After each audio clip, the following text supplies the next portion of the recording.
We've reached a point where it's just too many mistakes and too much censorship. The recent elections also feel like a cultural tipping point towards once again prioritizing speech. So we're going to get back to our roots and focus on reducing mistakes, simplifying our policies, and restoring free expression on our platforms. More specifically, here's what we're going to do. First, we're going to get rid of fact checkers and replace them with community notes similar to X, starting in the US. After Trump first got elected in 2016, the legacy media wrote nonstop about how misinformation was a threat to democracy. We tried in good faith to address those concerns without becoming the arbiters of truth. But the fact checkers have just been too politically biased and have destroyed more trust than they've created, especially in the US. So over the next couple of months, we're going to phase in a more comprehensive community notes system. We've reached a point where it's just too many mistakes.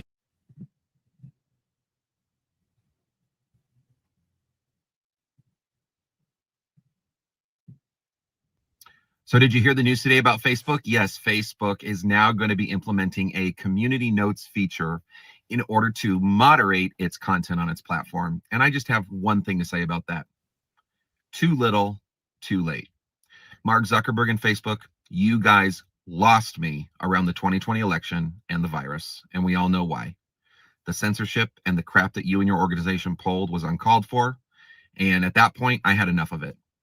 The energy and the focus of the future for social media is now on X, and now you and your organization are trying to catch up because you now realize your platform is going to lose.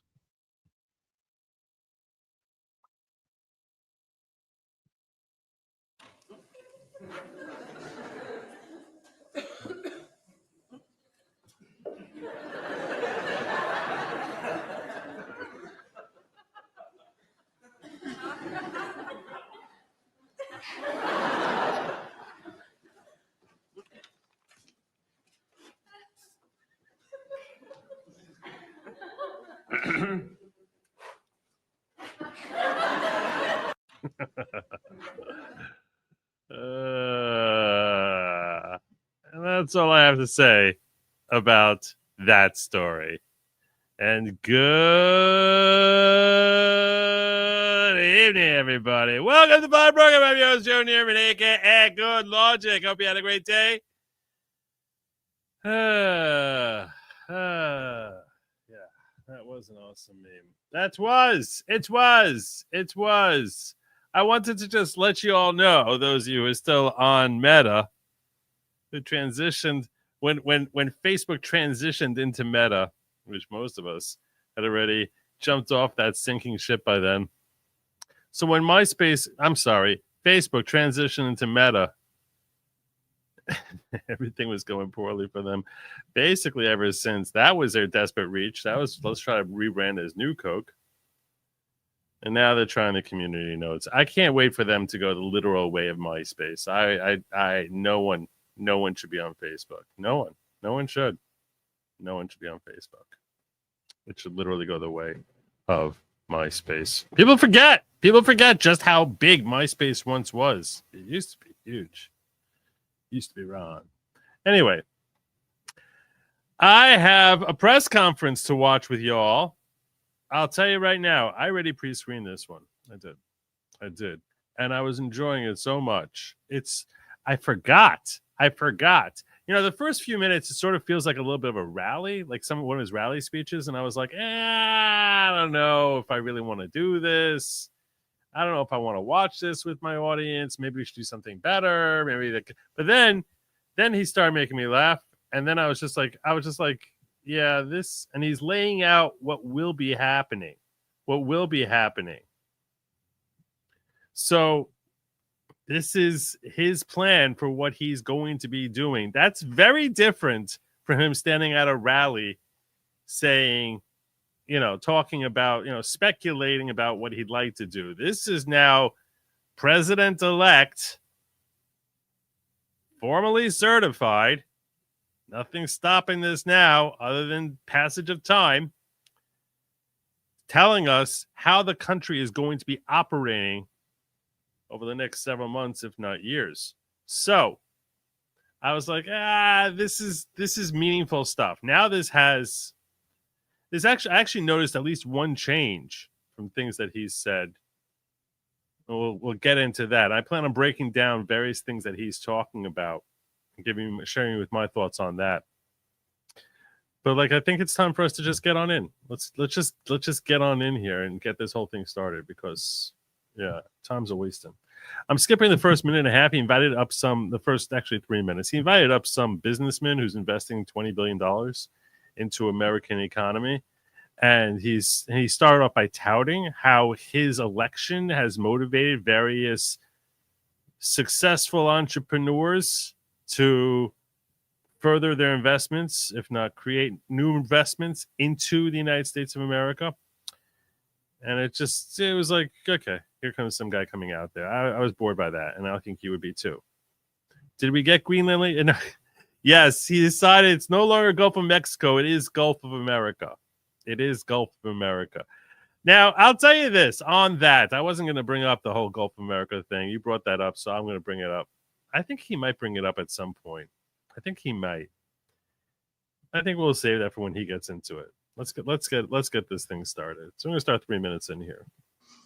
And that man knows what he's doing. That's the businessman He just knows. sent off. So Hussein, we're going to work with you and make sure everything goes smoothly. Hussein was We the have businessman. powers that haven't really been used in terms of environmental. If you invest over $1 billion in the United States, we're going to give expedited reviews to everybody, because everyone's afraid they're going to come in and get caught in the quagmire, which is very prevalent in the United States, unfortunately, the quagmire. And that's a big deal that a lot of people don't appreciate. The ability to slash through red tape is an important element to jumpstarting an economy. One of the things that he did very effectively, it's very hard for us to appreciate or understand exactly what is happening when you're slashing red tape, because when it comes to a particular industry or getting approval from the government to go forward with various investments, we don't know the red tape. So when he's removing the red tape, we don't know much about what's happening or why that's helping. But that's part of what he did when he started getting our economy juiced back up during the first 3 years of his administration, part one. Of environmental and various other regulations and rules. And Did they really? I made it a point of telling people, if you invest $1 billion or more, and we'll do this for people with far less too, but we guarantee it, we're going to move them quickly through the environmental process. Sometimes people held up 12, 13, 14, 15 years. I saw it with plants in Louisiana where I got it approved in literally a week. They were through the review in 1 week after spending 14 and a half years trying to get it, and they were going nowhere. It was a terrible thing. So I've been a victim of that myself over the years. And I think I know all the games and all the tricks that are played. And much of it is just done to stop progress. So we're going to be helping you and everybody else that comes to the United States and wants to invest their money, that you don't get tied up for the rest of your life and you can't do anything. This commitment further underscores that many of the greatest business leaders on earth are seeing a very bright economic future for America since the election. As you know, a lot of positive things have happened. We are inheriting a difficult situation from the outgoing administration, and they're trying everything they can to make it more difficult. Inflation is continuing to rage, and interest rates are far too high.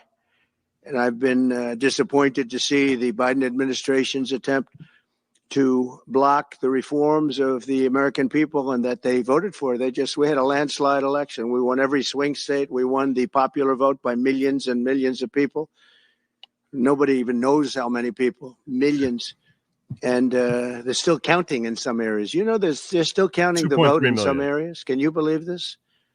What a place. What a horrible place. One of the things we're going to do is we've got to fix the election so that we get honest counts and they get done by 10 o'clock in the evening or something thereabouts. And this is something that, unfortunately, as president, he has little to no control over. So this is something that he's expressing more of a wish than a plan. And I think he realizes that maybe he could put pressure on various governors to change their laws. But there's almost nothing that the federal government can do about that.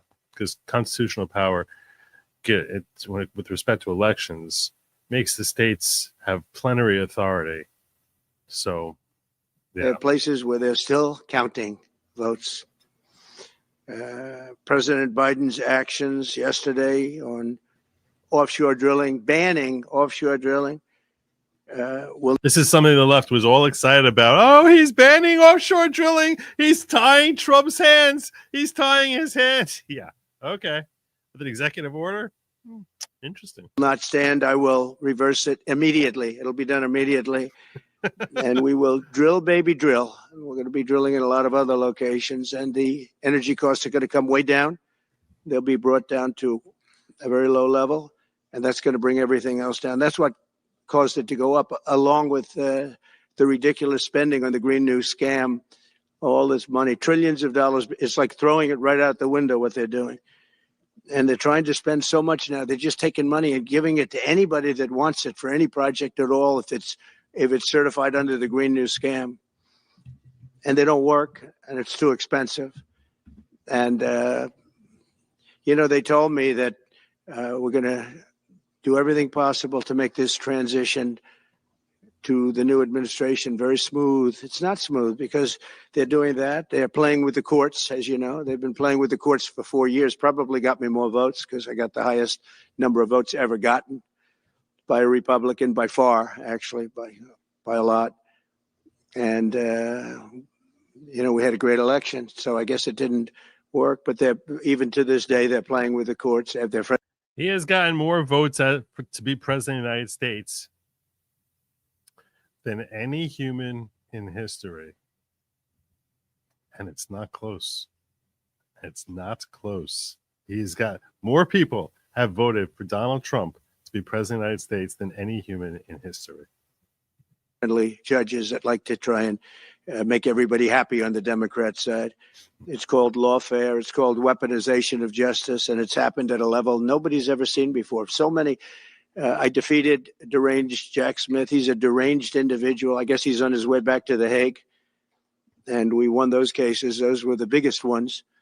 And who says this? What presidential elect refers to deranged Jack Smith? He is deranged. He is. And the press made such a big deal out of him, but we did nothing wrong. We did nothing wrong on anything. And the people saw that. When they vote when a Republican, it's not easy for a Republican. When the Republican wins the popular vote by millions and wins all 7 of the swing states, people said, well, he could win 4. We won all 7, and we won them by a lot. That tells you we won. And they've been watching this.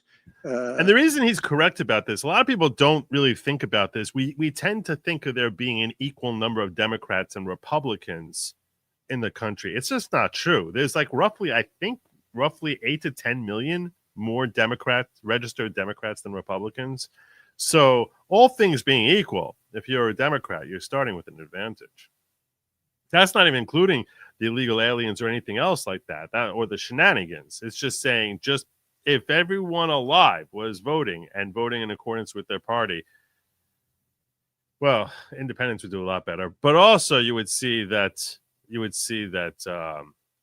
there's Republicans would do far worse than Democrats. It's only because Democratic policies in general are so lousy that they keep losing. Injustice. I call it the Injustice Department. What they've done is so bad. The whole world has watched that. And it took work, but it got me a lot of votes because when explained, we have a judge in New York who's a very crooked judge.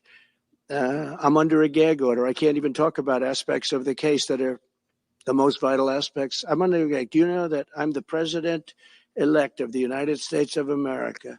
I'm a former very successful president. We had the greatest economy in the history of our country. We had borders that were sealed and beautiful. Everything was good. We had no wars. He's we weaving defeated now. ISIS. He's weaving. We had no wars. Now I'm going into a world that's burning with Russia and Ukraine. He's weaving. With Israel. You took a look at that attack on October 7th, the attack. He was talking about the gag, and then all of a sudden, now he's weaving. He's talking about all the wars, Hamas. He's weaving. in Israel with the horrible way they got out. Not the fact that they got out. I would have been out before them, but we would have been out of Afghanistan with dignity and strength as opposed to looking like a bunch of fools with 13 dead and many, many badly, horrifically injured. Nobody ever that talks was my word, shenanigans. That's right. about them. No arms, no legs. Nobody ever talks about them. The way they got out was outrageous, leaving billions of dollars of brand new military equipment that I bought in the hands of the Afghans and specifically the Taliban. It's the group. And we were doing very well. We would have been out. We would have been respected. I think it's one of the reasons it was so badly handled, that withdrawal, where people are jumping onto airplanes, falling off the sides of airplanes when they're 3,000 feet in the air. Horrible. And nobody's ever seen anything like that, the worst.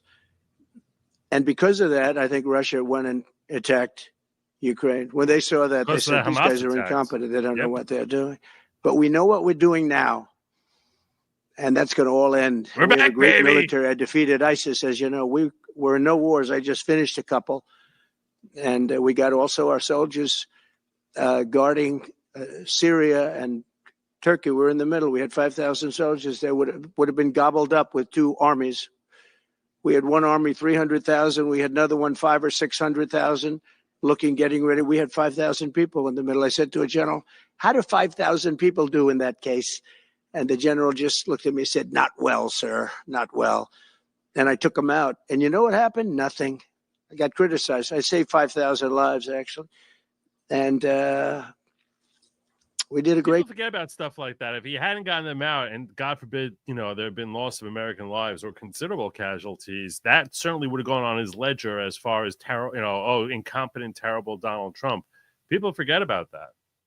Job, and we're going to do an even better job because now we have a tremendous amount of experience. We have people that I can rely on. But the 625 million acres, people can't realize it's like the whole ocean. Take an acre. An acre, you have a house on a half an acre, on a quarter of an acre, or an acre. If you listen to it, it's like his brain is just going off into like, can you just imagine, just consider how big this is. Just consider it. It's like, oh my God. You have an acre, you have a big deal. Now you multiply that by 625 million acres. It's like, feels like the whole ocean. And he realized what he's about to say is like the ocean is probably like 50 times that size, and he's gonna get fact checked by some knucklehead on ABC News or something. Some yo-yo over at AP is gonna be like, Trump thinks that the ocean is only 625 million acres, and when actually it's 48 trillion.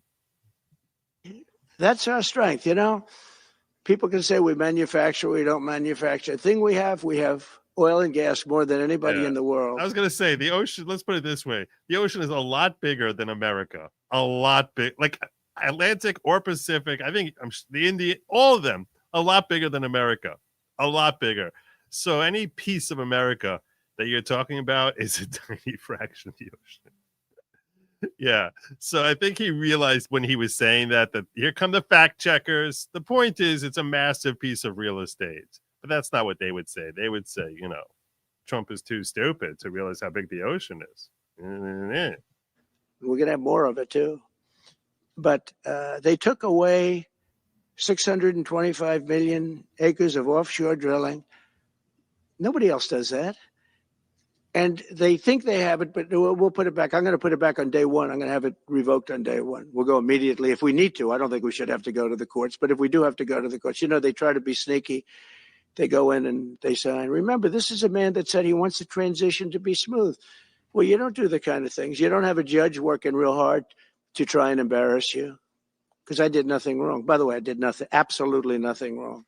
See, I did something wrong. He's weaving back now. He's talking about how Biden is passing all sorts of crazy legislation on his way out the door. Now he's weaving back into the trials against him. I love it. I love it. I wouldn't be standing here right now because I've won all these cases.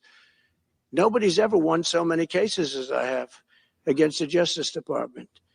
I mean, Jack Smith had cases all over the place. People were being subpoenaed. Lives were being ruined. They were spending everything they had, money. We were helping them out. We had to. They were subpoenaing people that had no idea what they were even talking about. We had to.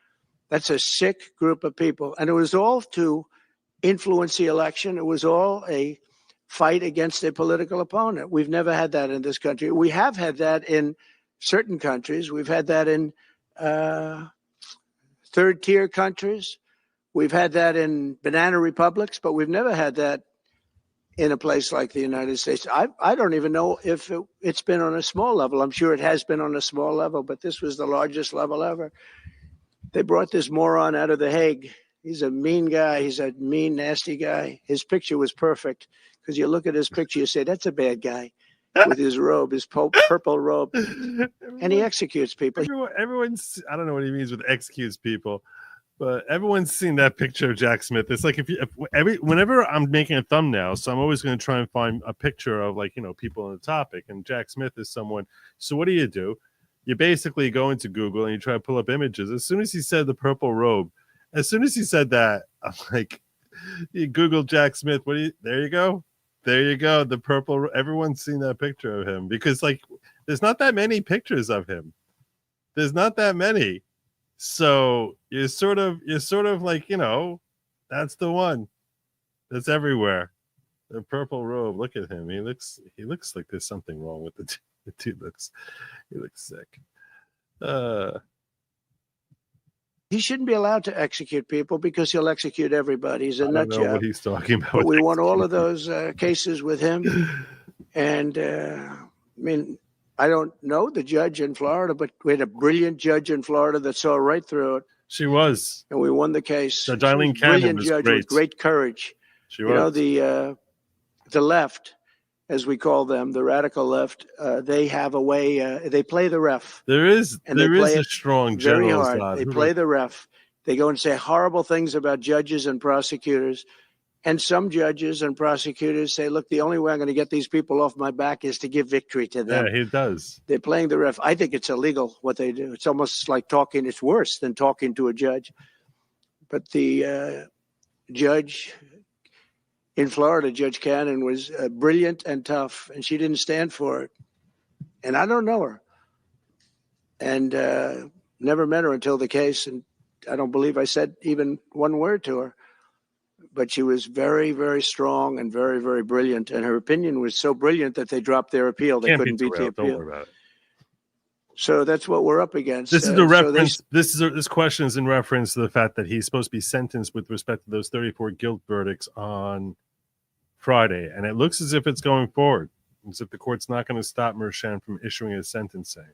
It's just insanity. They're so desperate to label him a convict, so desperate, and he knows that it's like, yeah, he's technically a convict, but now we can say, oh, he's convicted by the court. Oh, it's so childish. It's so bitter. So bitter. Say we're going to have a smooth transition. All they do is talk. It's all talk. Everything they do is talk. We're going to have a smooth transition. And then they take 625 million acres and they essentially landmark it so you can't ever drill there again. Well, we're going to be drilling soon. We're going to be opening up Anwar. We're going to be doing all sorts of things that nobody ever thought was even possible. Nobody even thought. But remember when, and just to get off the subject, because I couldn't believe it when I heard it yesterday. I couldn't believe the size of it. I mean, you put down a map and put this up. It's just massive. And remember that that's worth probably, I mean, I've had estimates, $40 to $50 trillion. That's more than our national debt. Unconditional discharge, I believe, I've never dealt with criminal court, but I believe unconditional discharge is that whatever charges are discharged without him having to take any steps. But I assume that's what that means there. It's kind of a little bit of a guess based on my knowledge of New York law without knowing criminal procedure. Essentially, he's thrown it away. He's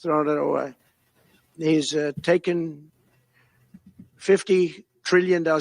So if we owe $35 trillion, He's taken $50 trillion of value and thrown it right out the window. We can't do that. Nobody can do that. One other thing he did yesterday, which was in many ways worse. It's hard to believe it can be worse. He wants all gas heaters out of your homes and apartments. He wants them to be replaced by essentially electric heaters. I don't know what it is with electric. This guy loves electric. We're going to be ending the electric car mandate quickly, by the way. This guy loves electric. And we don't have enough electricity. And then we have AI where we need more. And he wants everybody to have an electric heater instead of a gas heater. Gas heater is much less expensive. The heat is much better. It's a much better heat. As the expression goes, you don't itch. Does anybody have a heater where you go and you're scratching? And that's what they want you to have. They don't want you to have gas where you don't have the problems of the electric.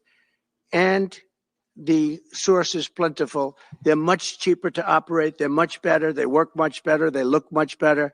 60% of homes and apartments have gas heaters. He wants them all removed quickly. These people are crazy. There's something wrong with them. There's something wrong with them. They also want to go back, and they have already started that, to when you buy a faucet, no water comes out because they want to preserve. Even in areas that have so much water, you don't know what to do. It's called rain. It comes down from heaven, and they want to do rain. No water comes out called of the shower. Rain, you idiots. It goes drip, drip, drip. So what happens? You're in the shower 10 times as long. You know, no water comes out of the faucet. You want to wash your hands. They want to go back to even stronger than what they have right now. As you know, I ended that policy. You can have all the water you want. Makes no difference. It comes weird, especially in certain areas. We have so much water, we don't know what to do with it.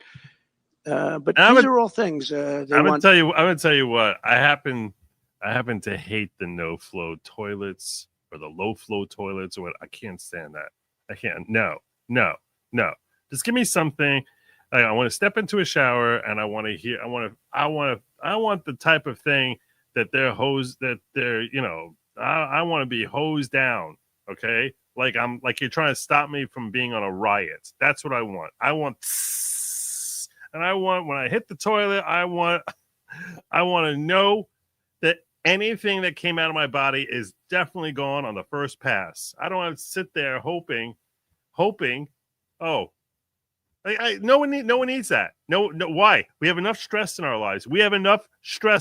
That's not one more thing that we need to stress about. It isn't. And so I'm totally down with this. Very, very little water to go into your dishwasher. Almost none. And you know what people do? They just keep pressing, keep it going. Yeah. They end up using more water. Yep. Likewise, washing machines. They want in your washing machine to have very little water coming out of the washing machine. So when you wash your clothing, you have to wash it 4 times instead of once. You end up using more water. And you end up agitating your clothing more and ruining it, and it runs through fewer cycles because every time you run it through a wash, it gets agitated. It's bad for the cloth. So yeah, it's very so. There's that waste where now you need more clothing because instead of a shirt lasting for 10 washes, 15 washes, it lasts 30% less. Party of common sense, and things that I'm telling you now is really all about common sense. On January 20th, we'll turn the economy around very quickly because right now when I think of our economy, I think about inflation. That's what we have. We have inflation, I believe, at a level that we never had before. There's never been anything like it. And over the next 4 years, the United States is going to take off like a rocket ship. But really, it's already doing it. If you take a look, just last month, SoftBank announced the $200 billion. I think it'll be 200. He said between 100. And I said, how about making it 200? And he sort of said yes. But let's say it's 100, but it might be 200. Right, Brian?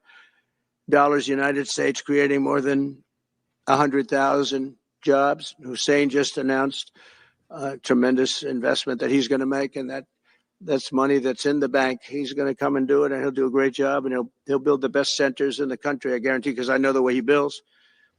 Since my election, the stock market has set records. The S&P 500 index has broken above 6,000 points for the first time ever, never even close. In a single month, small business optimism soared 41 points. It's not a 41. It went up 41 points. And that's the largest in the 39-year history of the group that does it. According to Gallup, the American people's confidence in the economy has just surged to the highest level in history. That's why I have a news conference like that. I take the greatest business leaders in the world. I say, hey, do you want to say you're going to invest the money? They're not looking for news conferences. They're saying, what am I doing here? They go in and they invest money, but it's good to know where the smartest business people in the world are investing, and they're investing in the United States. Trump on Greenland. It may be Denmark's. I don't know. I've never seen their king there.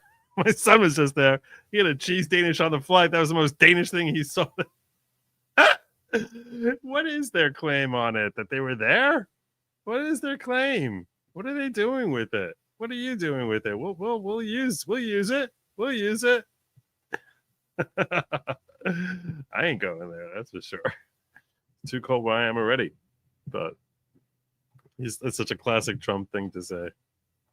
He's going to talk about Greenland. So we've done this all in 2 months of not being there. You know, we haven't been there. And it's pretty amazing. And we think we're going to do some really great things, really great things. We're being respected again all over the world. The Panama Canal is a disgrace, what took place at the Panama Canal. Jimmy Carter gave it to them for $1, and they were supposed to treat us well. I thought it was a terrible thing to do. You know, it was the most expensive structure ever built in the history of our country, relatively. It is basically. It would be the equivalent of substantially over $1 trillion today. We lost 38,000 people. Think of it, 38,000 people, they died from malaria, mosquitoes. They were unable to stop the mosquitoes. They paid people 5 times more to take the job. Many of those people died. We gave it away for $1. But the deal was that, you know, they have to treat us fairly. They don't treat us fairly. They charge more for our ships than they charge for ships of other countries. They charge more for our Navy than they charge for navies of other countries. They laugh at us because they think we're stupid, but we're not stupid anymore. So the Panama Canal is... We're not stupid anymore, all right? Stupid is leaving the building. Stupid is in a coma. Stupid is ambling off on the White House lawn in the Rose Garden right now. We ain't stupid anymore. Under discussion with them right now. They violated every aspect of the agreement, and they've morally violated it also. And they want our help because it's leaking and not in good repair. And they want us to give $3 billion to help fix it. I said, well, why don't you get the money from China? Because China's basically taken it over. China's at both ends of the Panama Canal. China's running the Panama Canal. And they come to see this Biden. Go get your little translator thing and just go ching chong chong over to like China and tell them you want to get their yen to cover the cost of fixing it because they're the ones running on both ends. Oh my God, leave us alone. Leave us alone. What do you want for us? We already gave you enough of a gift. We Jimmy Carter gifted to you in the first place. This guy who should never have been allowed even to run for president. Of course, she shouldn't have either, because that never happened. It had to be 2 people, not 1. But they want $3 billion to fix the Panama Canal that's run by China and makes a lot of money, China. Okay. One of the most profitable structures ever built, because you have ships lined up back to Florida, frankly, and they just keep going through. And the numbers are staggering, $500,000 to $1 million a ship.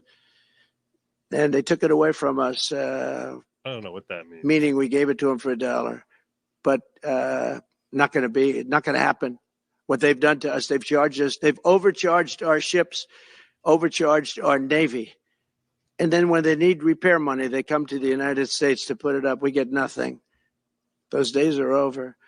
Working with the Republican majorities in Congress will cut taxes, slash regulations, raise wages, and boost incomes at a pace the world has not seen before, and certainly not from our country.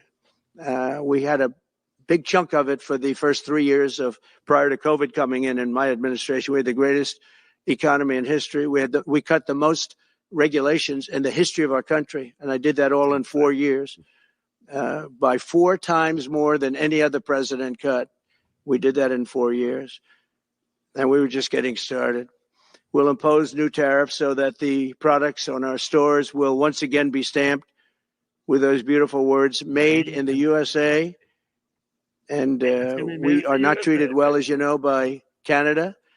Canada is subsidized to the tune of about $200 billion a year, plus other things.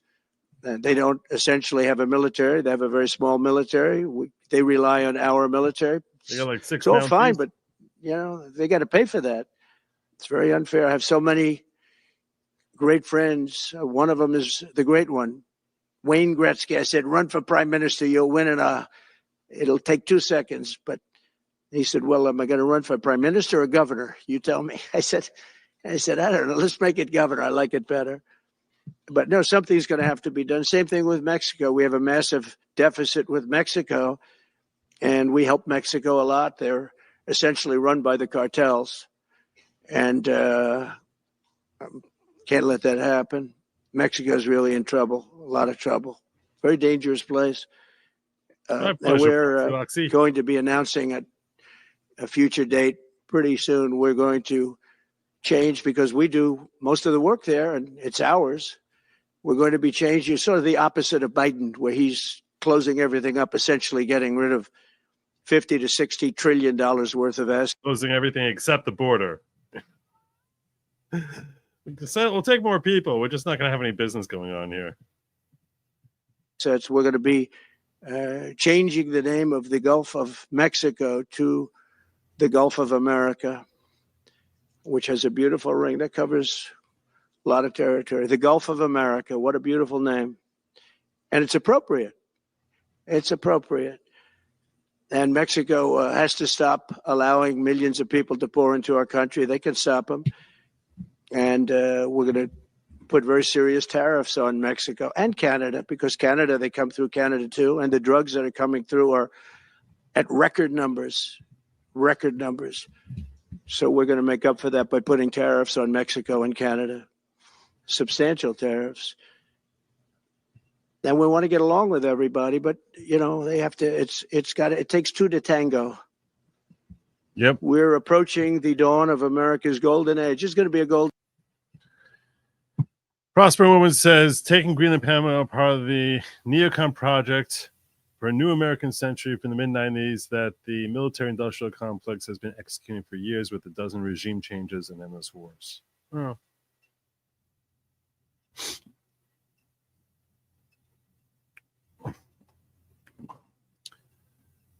If there's a person who's going to get support from it, this is the only man on the planet Earth who would, right? From Mago. Headline: Breaking the Glass Ceiling. Captain Kamar knows about Head becoming the first one to certify presidential loss. She did. She did become the first. Trump's goal is to add the most stars to the flag in a 4-year period. It's easy and needs to be 13. It's true. I hadn't thought about that. An age for America. We have things that nobody else has. We have more natural resources. We have, number one, nobody knew that until I came along. I made us number one. We're number 3. I made us number one in a very short period of time in drilling. And you can talk about windmills. They litter our country. They're littered all over our country, like dropping paper, like dropping garbage in a field. And that's what happens to them, because in a period of time, they turn to garbage. Most expensive energy ever. They only work if you get subsidy. The only people that want them are the people that are getting rich off windmills, getting massive subsidies from the U.S. government. And it's the most expensive energy there is. It's many, many times more expensive. This is not the space laser fires. This is their annual fires. Wait, I thought that's in the summer. I thought that's in August. I don't know what's going on with the fires in California, okay? I can't. Honestly, it could be the dawning of the apocalypse that California has been begging for from God for decades. I don't know what to tell you. I certainly hope that everyone stays safe. I don't want to hear I don't want to hear people dying. But yeah, this is I can't begin to speculate on it. But it's definitely not space lasers. I don't think it's even got anything to do with the Epstein list. I doubt that too. I wouldn't put it behind. I wouldn't put it beyond Gavin Newsom to be starting fires. Whatever agenda he's got going on. Than clean natural gas. So we're going to try and have a policy where no windmills are being built. You know, off the coast of New Jersey, they want to build like 200 windmills. The people are going crazy. Nobody wants them, and they're very expensive. They don't work without subsidy. You don't want energy that needs subsidy. Energy is a good business. You don't need subsidy. That's a great point. Why? Why are we building energy that's be subsidized by the government? Like it's a great point. It's such lousy energy. It's such a lousy energy source that has to be subsidized. Why would people be investing in it? But when you build these massive towers, and they're 25 stories tall, 40 stories, they have 170 stories tall. The blades, they take 3 ships to ship them. It's crazy. They're dangerous. You see what's happening up in the Massachusetts area with the whales, where they had 2 whales wash ashore in, I think, a 17-year period. And now they had 14 this season. The windmills are driving the whales crazy, obviously. And they had actually over, I think, 125 or something over a number of years. And we don't want that to happen. It's a disaster. It's amazing the way a true environmentalist would say, oh, we love wind. It sounds good, but that's about where it ends. Sounds good, but that's about the end of it. He's so good. He's so funny. Sounds good, but then it sucks when you actually put it into practice. If you try actually putting into practice, it's kind of terrible. But it sounds good. Space lasers have been too busy with targets in Gaza, Lebanon, Syria, and Iran start fires. That's right. You tell him, Philip. You tell him. We got them space laser trained all over Gaza, Iran, Syria. You think we're gonna waste it? We're gonna waste on California? About the wildfires, California along with Canada both gutted their forestry services over a decade ago and passed law to prevent any tampering with the thatching debris decay. It's done to create the illusion of crisis. Oh, wow. Snuggle Struggle coming in with the information. I was unaware of that. Thank you.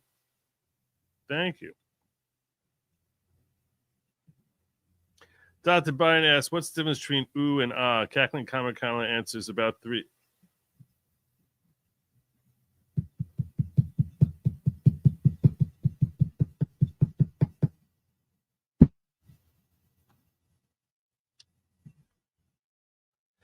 Incorrigible. Also, to anyone who's worried about Trump's going old school imperialist, don't worry. It's not a PNAC plan or global strategy. He's doing it because it's funny. More pure motives have never been seen. I think he's trying to distract from the whole appointment thing. I think it feels like it's like a shiny object. Let's look over here. I'm going to keep talking about Greenland and how we're annexing Canada. And you're just not going to bother me about my transition appointments. We'll stop talking about Pete Hegseth and Kash Patel and Pam Bondi. Let's just talk about Greenland. Just talk about like how many troops I'm sending into Canada. That's the best explanation I've heard. What about calling it the Gulf of Texas, Florida, Missouri? No. We're still the United States today. As long as Trump is president, we're still the United States. After 10 years, you have to redo them. He's still talking about the windmills and how the windmills are a disaster. They don't work. It's just stupid. It doesn't work. It's a terrible plan. It's a bad plan. It doesn't work. And now he's like, it sounds like it's a good idea, but if you actually try doing it, you need to subsidize them, and they're killing the whales, and then they don't work after 10 years, and then you can't get rid of them because when you try to decommission a windmill, the parts are just impossible to get rid of. And what happens is they don't do that. They let them stand and they rust, and they say, because of the environment, I'm not a believer in this, but they say you can, because it's a certain fiberglass, that the blades cannot be buried in earth, that's an environment. So what do you do with them? What do you do with them? And I don't know if you've ever gone to Palm Springs, California, or any of these places where you have long-term windmills standing. They're a disaster. They're rusting, rotting, closed, falling down. This is as you enter Palm Springs. And they put new ones next to them because nobody wants to take them down, because why should they take them down? It's very expensive to take them down. And you can't do anything with them because the blades, you can't bury them because of the environmental protection. We'll look at that. Doesn't make sense, but that's what they say. So we are at the beginning of a great, beautiful golden age. Makes sense, but that's what they say. I don't know. So this is our clean energy. Our clean energy, which is not economically efficient. You have to subsidize it. It's killing the whales and destroying the environment that way. And then it's not really producing enough wind to actually be worthwhile. And oh yeah, we also can't get rid of them after we're done with them. But yeah, otherwise they say it's good. I don't know. Those people who worry about the climate. And you would think that they would realize that this is not the answer, but apparently they don't. Age of business.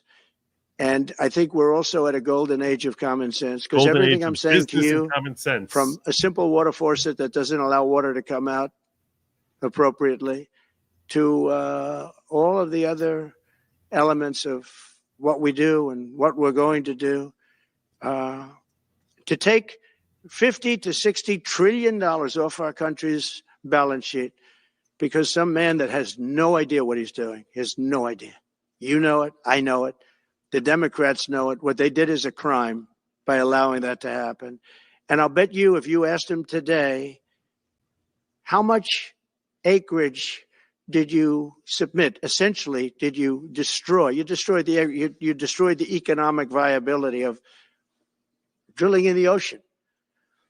And with AI coming along and all, a lot of people don't realize that AI is going to be a big thing, but you'll need double the electricity at least that we have right now. So right now we produce electricity for many, many different things. AI is a very big deal in terms of the future. China is already building electric facilities, big, bold electric facilities. And you know how they're being fired up? With coal. They're being fired up with coal. And we're going to build bigger and better ones. People like Hussein that are doing the same thing as he is. I'll bet they don't do it as well because I know how he does it, but they're doing a lot of things. The problem is they can't get their permits because I say build the plant with the building. So with the structure, build the plant, because if you go into the grids are old. So they said, that's a great idea. In other words, build your electric facility alongside of your plant. And you could have extra output if you want, because once you build it, you can make it larger pretty inexpensively. You could have extra output, which you'll sell to the public, but build it with the plant. And people are loving that idea. So we're going to have a lot of fun making America great again. And it's going to happen, I think, very, very quickly. It's already happened. So I would say this, and this has been pretty openly reported by the news. There's never been anything like what's happened in the list since we won the election. Couple of months since we won the election, the whole perception of the whole world is different. People from other countries have called me. They said, thank you. Thank you. The perception of the whole world is different. We're going to have to settle some big problems that are going on right now. We're going to have to settle up with Russia, Ukraine. That's a disaster. I look at numbers every week, the number of people being killed in that war. People don't know, mostly soldiers now. But the towns have been obliterated. This was a Biden fiasco that that should have never happened. If we had a real president, if we had a president that knew what he was doing, Russia would have never, ever gone in. But they did go in, and we have a mess. The cities are all blown up. The people have largely left. And the soldiers are killing each other at levels that haven't been seen since the Second World War. So we'll have to get that one straightened out, too. That's a tough one. Much tougher than it would have been before it started, I can tell you that. A deal could have been made just by an average deal maker. Deal could have been made on that. So thank you all for coming. We'll take a couple of questions. Yeah. So he spoke for 31 minutes, and now he's going to take questions for about 40 minutes or so. And yeah, this is where it gets good. Now he laid down. Watch this. He is savage. Yeah. Go ahead, please. President, thank you. Wanted to touch on the world on fire that you mentioned, but let's start, if we could, with your references to Greenland and the Panama Canal, so forth. Can you assure the world that as you try to get control of these areas, you are not going to use military or economic coercion? No. And can you tell us a little bit of... No, I cannot assure you of that. I may use military or economic coercion. I don't think he means military, but I definitely may use economic coercion. About what your plan is. Are you going to negotiate a new treaty? Are you going to ask the Canadians to hold the vote? What is the strategy? Yeah, I can't assure you. You're talking about Panama and Greenland. No, I can't assure you on either of those two. But I can say this: we need them for economic security. The Panama Canal was built for our military. I'm not going to commit to that now. It might be that you'll have to do something. Look, the Panama Canal is. And here's the thing: that doesn't mean he's going to do something. It means he's sufficiently savvy to understand that this is being broadcast across the world. I want Panama to feel intimidated. I want the Danes to feel intimidated. I want all of America's, any third party dealing with America, I want them to be scared of me. So no, I am not going to give them any sort of promises. And if that makes you feel uncomfortable, well, that sucks to be you. But this is the nature of what is going to happen. He needs to say that to maintain. Otherwise, if he comes out there and handcuffs himself, that's a wimpy approach of like, don't worry, everything's gonna be fine, I'll work it out. No, he's not going to negotiate that way. No, I like that. I don't want him to actually carry that. I don't want him to actually swing that stick around. But I like our adversaries knowing that he's got it in his hand, ready to use it. Catching up, apologies, unrelated. Paid $2.89 for gas today. Lowest I paid since February 2021. He's not even in office yet. The world is healing. Good point. Yeah. God bless. Vital to our country. It's being operated by China. And we gave the Panama Canal to Panama. We didn't give it to China. And they've abused it. They've abused that gift. It should have never been made, by the way. Giving the Panama Canal is why Jimmy Carter lost the election, in my opinion, more so maybe than the hostages. No, that's not true. He says this again later, and like he doubles down saying this the second time. I'm like, that's totally not true. America was not nearly as upset in 1980 about the economy, about the Panama Canal as they were about the economy and about the hostage crisis. Hostages were a big deal. But if you remember, and nobody wants to talk about the Panama Canal now because, it's inappropriate, I guess, but because it's a bad part of the Carter legacy. But he was a good man. Look, he was a good man. I knew him a little bit, and he was a very fine person. But that was a big mistake. Giving the Panama Canal to Panama was a very big mistake. We lost 38,000 people. It cost us the equivalent of $1 trillion, maybe more than that. Probably the most expensive. They say it was the most expensive structure, if we call it a structure, which I guess you can, ever built. And giving that away was a horrible thing. And I believe that's why Jimmy Carter lost the election, even more so than the hostages. Those two things. Follow up on Ukraine and Iran, the two negotiations you'll be heading into. On Ukraine, you said just before it's a lot more complicated now. Much more complicated. Do you believe? Because it would have never started. Right, but it has started. Well, not only started, the cities are largely knocked down. So you've got what you've got. At this point, to hold on to leverage in dealing with President Putin, would you make a commitment to the Ukrainians that you will keep supporting them during the negotiations? Well, I wouldn't. Oh my God. Why would he say yes to this? Why would he possibly say yes? He's not making commitments anywhere. He's not making that kind of commitment on an international stage. In 1890, Congress closed the frontier. Trump wants to reignite America. Have Congress reopen the frontier. Federal lands may open to any citizen who can homestead settle with all resource rights. Yeah, I don't know that he could just do that just by executive order, but I don't know. The scope of executive orders is kind of difficult to assess because they were really brought in by the Supreme Court under Obama. So what he can do under executive order is a question. Speaking of which, Allegan News shared this, which is saying that it could prove difficult. I want to go through this very quickly. After presidential campaign where both President Biden and Harris pushed back on claims they were trying to shut down much of the fossil fuel industry, Biden waited until the final days of administration to ban oil and gas drilling over 670 million acres of America's coastline. President-elect Donald Trump responded that it's ridiculous. I'll unban immediately. I have the right to unban immediately. And he's saying it'll likely be more difficult than simple to unban order. Environmental groups will likely push a Sue Baby Sue campaign to counter Trump's drill baby drill. In his statement, Biden justified the move to counter the climate crisis. A White House announcement stated that President Biden has determined that the environmental and economic risks and harms that will result from drilling in these areas outweigh the limited fossil fuel resource potential. The question is whether the order can handcuff Trump in pursuing one of the main parts of his campaign platform to unleash America's fossil fuel resources.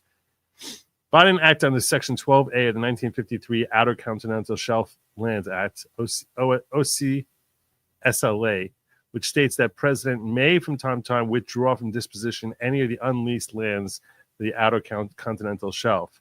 As noted in Congressional Research Service report, there's an ongoing debate about whether presidents can reverse the withdrawals of prior presidents. Trump faced that question in 2017 when he sought to overturn a ban by Barack Obama in order to open up Alaska's Beaufort and Chukchi seas in some parts of the Atlantic to oil and gas exploration. 2 years later, a judge in the U.S. District Court for the District of Alaska struck down Trump's order. While acknowledging that the law is ambiguous, it did not find express authority for such reversals.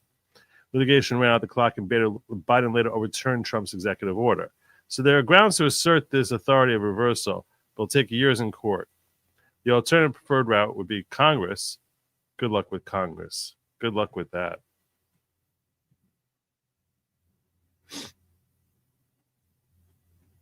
Senator Mike Lee has already pushed back to using every tool at our disposal. Well, we'll have to see. We'll have to see. I think it's strange to say that he can't overturn an executive order, but we'll see. I can tell you if that were the would case. you make a commitment to provide a security guarantee if they do enter into an armistice or a ceasefire along the lines of the French and the Germans? So, a big part of the problem was Russia for many, many years, long before Putin said you could never have NATO involved with Ukraine. Now, they've said that that's been like written in stone. And somewhere along the line, Biden said, no, they should be able to join NATO. Well, then Russia has somebody right on their doorstep, and I could understand their feeling about that. But and yeah, that's gonna tick you off. It's gonna tick you off. How do you fact check a person's opinion, CNN? He clarified by saying, in my opinion. Well, they love fact checking anyway. Scott Jennings again had to take lefties to the woodshed. You don't take things off table when negotiating. Thank you. States assume Biden over this drilling ban. Yeah, there's going to be a lot of lawsuits here. We're not worthy. And once again, hopefully this country got real scary last 4 years. This is true. This is true. This was a miraculous election. There were a lot of mistakes made in that negotiation. And when I heard the way that Biden was negotiating, I said, you're going to end up in a war. And it turned out to be a very bad war. And it could escalate. That war could escalate to be much worse than it is right now. They can never join NATO. Well, my view is that it was always understood. In fact, I believe that they had a deal and then Biden broke it. They had a deal which would have been a satisfactory deal to Ukraine and everybody else, but that Biden said, no, you have to be able to join NATO. And that's always been, and nobody knows more about NATO than I. Years ago when I first started this, I didn't know too much about NATO, but I got it right anyway. I said, they're taking advantage. I'm the one that got, and the Secretary General was here, as 2 weeks ago, saying that if it weren't for me, NATO wouldn't even exist right now, because I raised from countries that weren't paying their bills. At that time, 28 countries, 20 of them were not paying their bills, 21 to be exact. They weren't paying, or they were paying a very small portion. And I raised over $680 billion. That was the number he gave, by saying, if you don't pay, we're not going to protect you. And as soon as I said that, the money came pouring in. But Obama could have said it.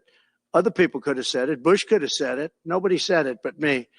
There you go. There you go. Yeah, that's right. I held NATO's feet to the fire. I don't.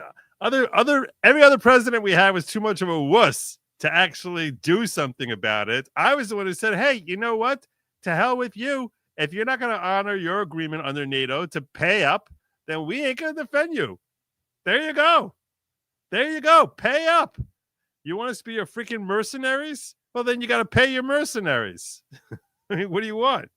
What do you want? The term from time to time in the law implies that such orders can be revoked. Why would they say from time to time if the law is reversed? I don't know. I don't know. I haven't read that decision. I don't want to weigh in on that decision without having read it first. So I don't know. Can they say Biden was not of sound mind? Perhaps. I doubt that would work. That's a weak argument. Good luck proving it. You know, it's you can raise that argument, but it's not a winning argument. It's not a winning argument. I from a layman's perspective, yeah, it makes a lot of sense. From a legal perspective, from the law's perspective, they'd be like, okay, well, prove to us that he was not of sound mind. Have you taken it? What cognitive tests has he taken to prove that? You can't just tell me he had it. He mumbles on and on. You can't. You're not going to be able to. You're not going to succeed in invalidating things that he did, even though to you and me, and we see him, we're like, this guy has lost his mind.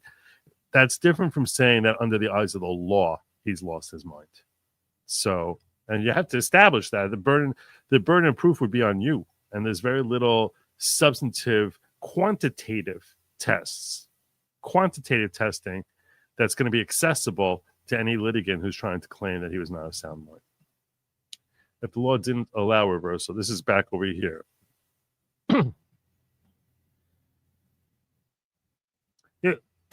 From time to time is a way that a court can be hedging its bet. So I don't know.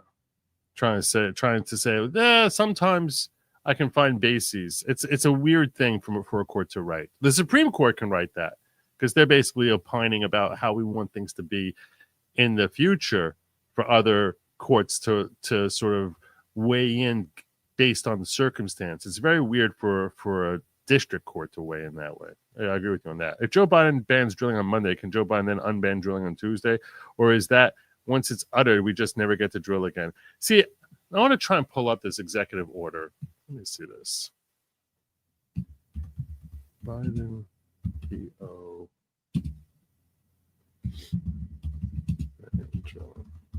I want to see exactly what he wrote.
Let's see a copy of this order.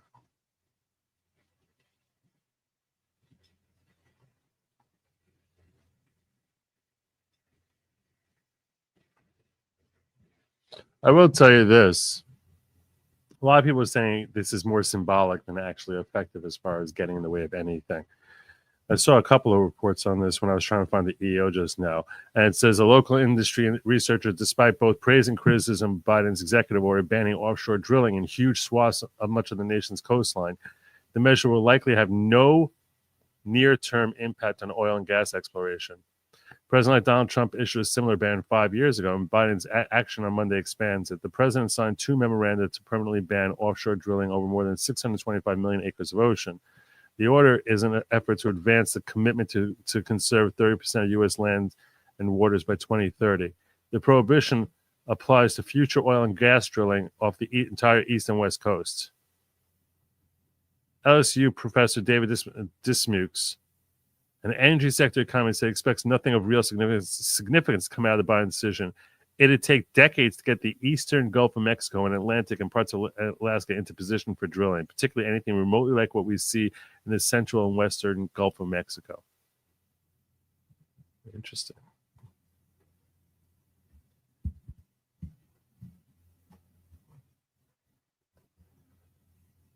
Most of the crude oil extracted in the U.S. comes from the Permian Basin, a vast area spanning western Texas and southeastern New Mexico.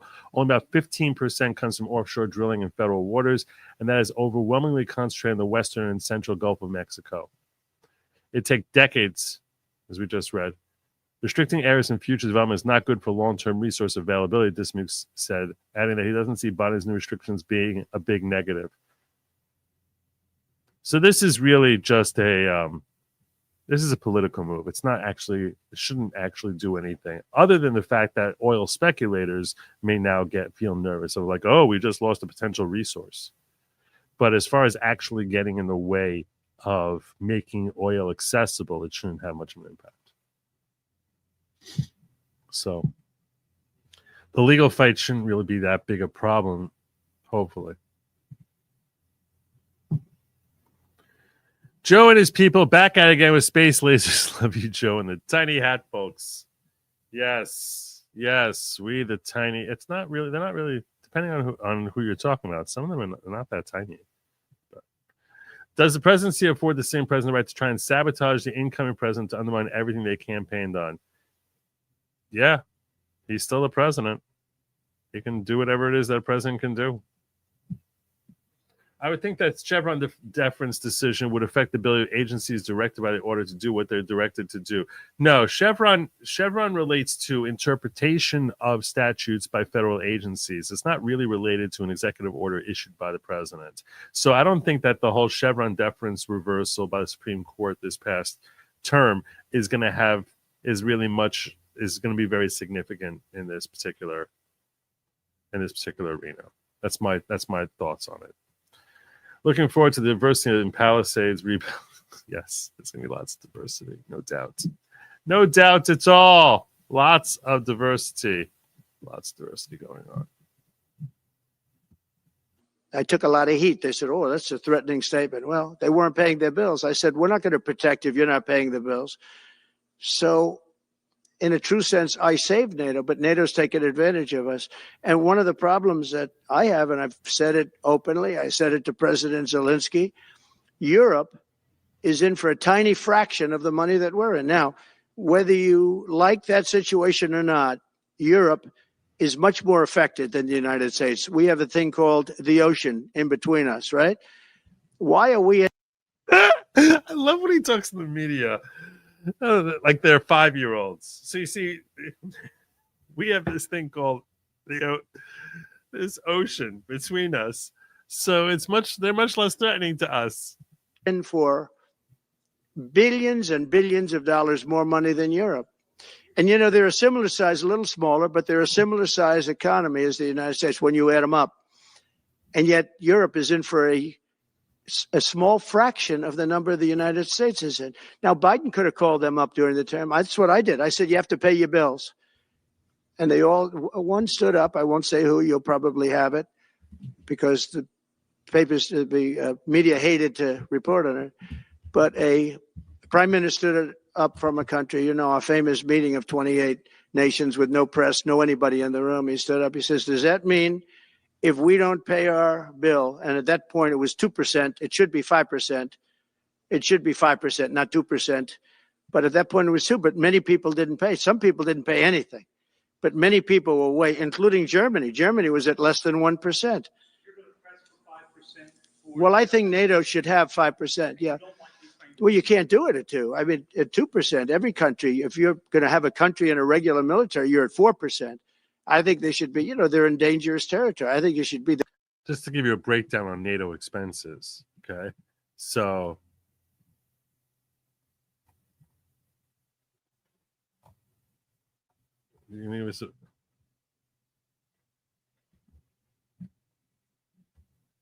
currently, just over 2/3 of NATO members, 23 or 32, have filled the 2% commitment, will collectively spend $1.47 trillion on defense this year. This is up from just 10 countries meeting the guidelines in 2023.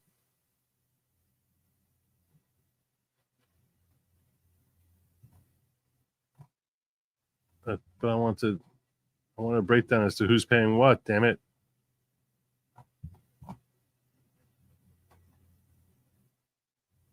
The United States remains the world's largest military spender by far. In dollar terms, U.S. represents about 2/3 of NATO's country's annual defense spending budget, an estimated $967 billion, which is 3.4% of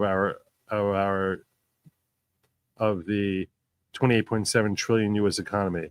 The next four top spenders in dollar terms are $97 billion, 1/10 of what we're spending. Germany is spending.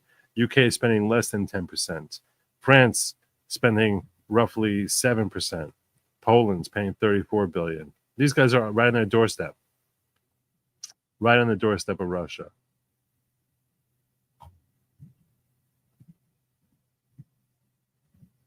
They can all afford it, but they should be at 5%, not 2%. I'm the one that got them to pay 2%. But a gentleman stood up, a prime minister stood up, and he said to me, "Sir, could I ask you a question? You're saying we have to pay our bills. If we don't pay our bills, will the United States protect us from Russia?" I said, "If you don't pay, you mean you're delinquent?" He said, "Yes." He said, "If you're delinquent, we will not protect you." I took a lot of heat. Although it was somewhat closed door, I took a lot of heat from the media. And you know what happened? The money started pouring in. That's why NATO has money. And the Secretary General said it was the most incredible thing he had ever seen in a negotiation. Now, if I would have said, yes, we will, nobody would have paid. If I would have loved to say, yes, we'll protect you even if you don't pay. But that's not the way life works.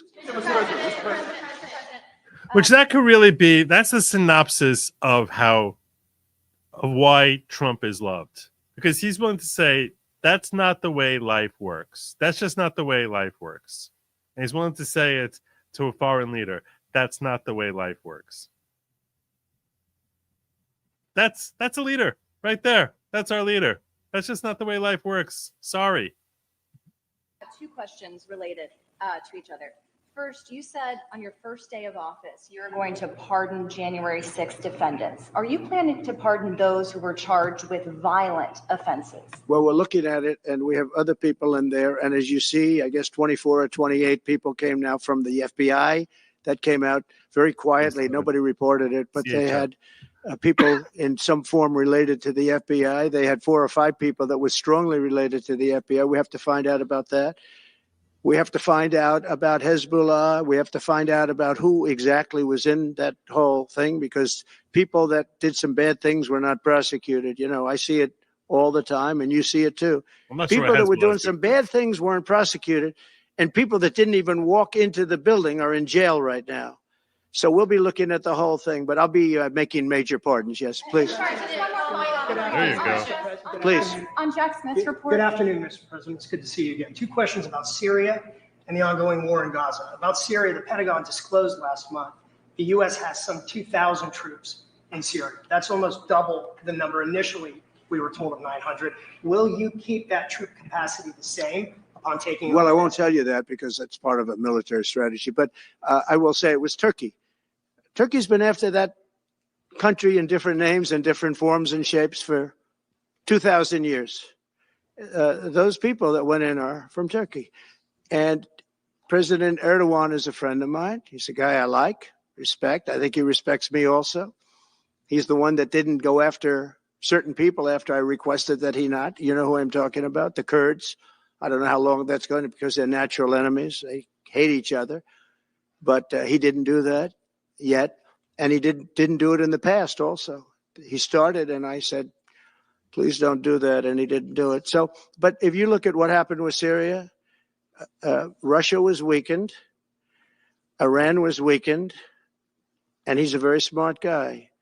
and he sent his people in there through different forms and different names, and they went in and they took over, and that's the way it is. I'm sorry, I don't mean to interrupt you. Do you have concerns about HTS taking control of By the way, I Syria at this have point? the envoy here. Is that in the back? Standing with my son, Eric, is Steve Witkoff, who's just got back from the Middle East, and he's done a fantastic job. He's a great deal maker. I said, what we need there is a deal maker, because nobody makes a deal. We have people that understand where the rivers are and where the meets and bounds are, but they can't talk. They can't make deals. Steve's done a great job. I just want to thank you, Steve. You've been working endlessly for months, and he's working specifically on the hostages, trying to get them back. Well, that was my second question. Is Hamas Steve, come up for a second. Maybe you might want to say a couple of words. Sir, I didn't- Hamas released another hostage I didn't know Steve was going to be here, actually. Neither did I. He's done a fantastic job, and it's a dangerous job, too, and we appreciate it. He didn't know about this kind of danger and the other deal making he does. Now he sees a lot of big danger. Come on up, Steve. Mr. President, can I ask you the second part of that? Hamas Yeah, released just one another second, hostage please. video. I'm going to give you a little report on the hostages, if I can. Steve? Thank you very much. Thank you, Mr. President. Wow. Well, I think we're making a lot of progress, and I don't want to say too much because I think they're doing a really good job back in Doha. I'm leaving tomorrow back to go to Doha, but I think that we've had some really great progress, and I'm really hopeful that by the inaugural, we'll have some good things to announce on behalf of the president. I actually believe that we're working in tandem in a really good way, but it's the president, his reputation, the things that he has said that are driving this negotiation, and so hopefully it'll all work out and we'll save some lives. I believe we've been on the verge of it. I don't want to discuss sort of what's delayed it. There's no point to be negative in any way. But I think it's the president, his stature, what he said he expects, the red lines he's put out there, that's driving this negotiation. I'm going back probably either this evening or tomorrow night. Are you confident there'll be a deal before January 20th, or is that something that's likely to happen? If there's a deal even at all, we've been hearing this now for the better part of. I know. I would say. They better be. Right. I would say that the president. They better, those hostages that Hamas is holding, they better be released by the inauguration. They better be. I feel very confident within 2 weeks those guys will be back. Who would have brought a super unpopular president who would do all the most unpopular things Democrats have wanted to do on his way out the door? Fair enough. Who would have thought that? Yeah, a super unpopular president would do all. Yeah. Can't blame us for saving money, Joe. We tried. You Germans saving money. Here comes a savage response by Trump in here, too. Yeah, he's great. Is exasperated. I don't want to talk for him, but look, I don't know anyone who delegates better than President Trump. He gives us a lot of authority to speak on his behalf, and he exhorts us to speak emphatically. And emphatically means you better get it. You better do this, because the alternative. Do you think they're waiting for President Trump to take office? No, I think they heard him loud and clear. Better get done by the inaugural. But when you say all hell will be Before I paid, take office. that all hell must be paid if they don't release the You know what that hostages. means, don't you? Well- Do I have to define it for you? No, All I know hell you're not will gonna break out. telegraph If what- those hostages aren't back, I don't want to hurt your negotiation. If they're not back by the time I get into office, all hell will break out in the Middle East. Can you elaborate? And it will not be good for Hamas, and it will not be good, frankly, for anyone. All hell will break out. I don't have to say anymore, but that's what it is. And they should have given them back a long time. They should have never taken them. There should have never been the attack of October 7th. People forget that. But there was, and many people are killed. They're no longer hostages. I have people from Israel and others calling, begging me to get, we had also people there from the United States, just so you know. They're holding some so-called hostages from the U.S. But I've had mothers come to me and fathers crying, Can I get the body of their son back? Can I get the body of their daughter back? That beautiful girl where they threw her in the car, pulled her by her ponytail and threw her in the car like she was a sack of potatoes. I said, what happened to her? Sir, she's dead. Like a 19, 20-year-old beautiful girl. And the way they treated her. And I just say it this very simply. Steve's got a job to do. He's a great guy, great negotiator, great person. They respect him over there already. It's what we needed over there. We have people that know everything about the Middle East, but they can't speak properly. They don't know. He's a great negotiator. That's what I needed. I could have sent that gentleman right over there, Hussein. He's a great negotiator. There are people, they're rare. Great negotiators are very rare, like a great surgeon. But we have the right person. But I tell this, I don't want to hurt the negotiation. If the deal isn't done before I take office, which is now going to be 2 weeks, all hell will break out in the Middle East. Okay? Thank you, Mr. Thank you. President. You've done a great job. Thank you. Does anybody question whether he means it? Nobody questions whether he means it. This is all it took. These hostages held for 15 months now. 15 months. Today, 15-month anniversary. 15 months that they're held now, which never should have happened. Never should have been taken, as he said, never should have been taken in the first place. And we had a real leader, they would have been given back in 30 seconds. But no, we had this stupid, weak Democrats. Weak leaders make for Americans to be targets. Yeah. I don't think of him as Daddy Trump, but in this arena, he is. He is. This is Daddy saying basically, get your ass in motion. You do not want to face my wrath, and you will if I have to deal with the situation when I come back. That's a real leader right there. That's a real leader. Like one old guy said, he's savage. Oh no! Now Democrat handlers will force a deal. That'll be absolutely terrible. That or Biden will be given the green light for horrors. I don't know. If the hostages are released before the inauguration, prepare for decades of lefty conspiracy theories claiming Trump had a deal with Hamas. I don't care what they say. Do I have to define it for you? Yeah, it is savage. All hell will break out. It was the best quote. They can't speak properly. Democrats can't speak properly. Yeah. 40 police officers were injured by rioters on January 6th. Will you pardon? Oh my God. 40 police officers. More than 140 police officers were injured by rioters on January 6th. Will you pardon anyone who attacked a police officer? Well, the only one that was killed was a beautiful young lady named Ashley Babbitt. Love this response. Yeah, you can go talk about your 140 police officers. What does someone get for assaulting a police officer? A year? 2 years? 3 years? Ooh, how long? 4 years? How long? She was killed, and there was actually somebody else that was killed, also a MAGA person, but people don't give it 100% credibility. I'm going to find out about it, and we're going to find out. But Ashley Babbitt was killed. She was shot.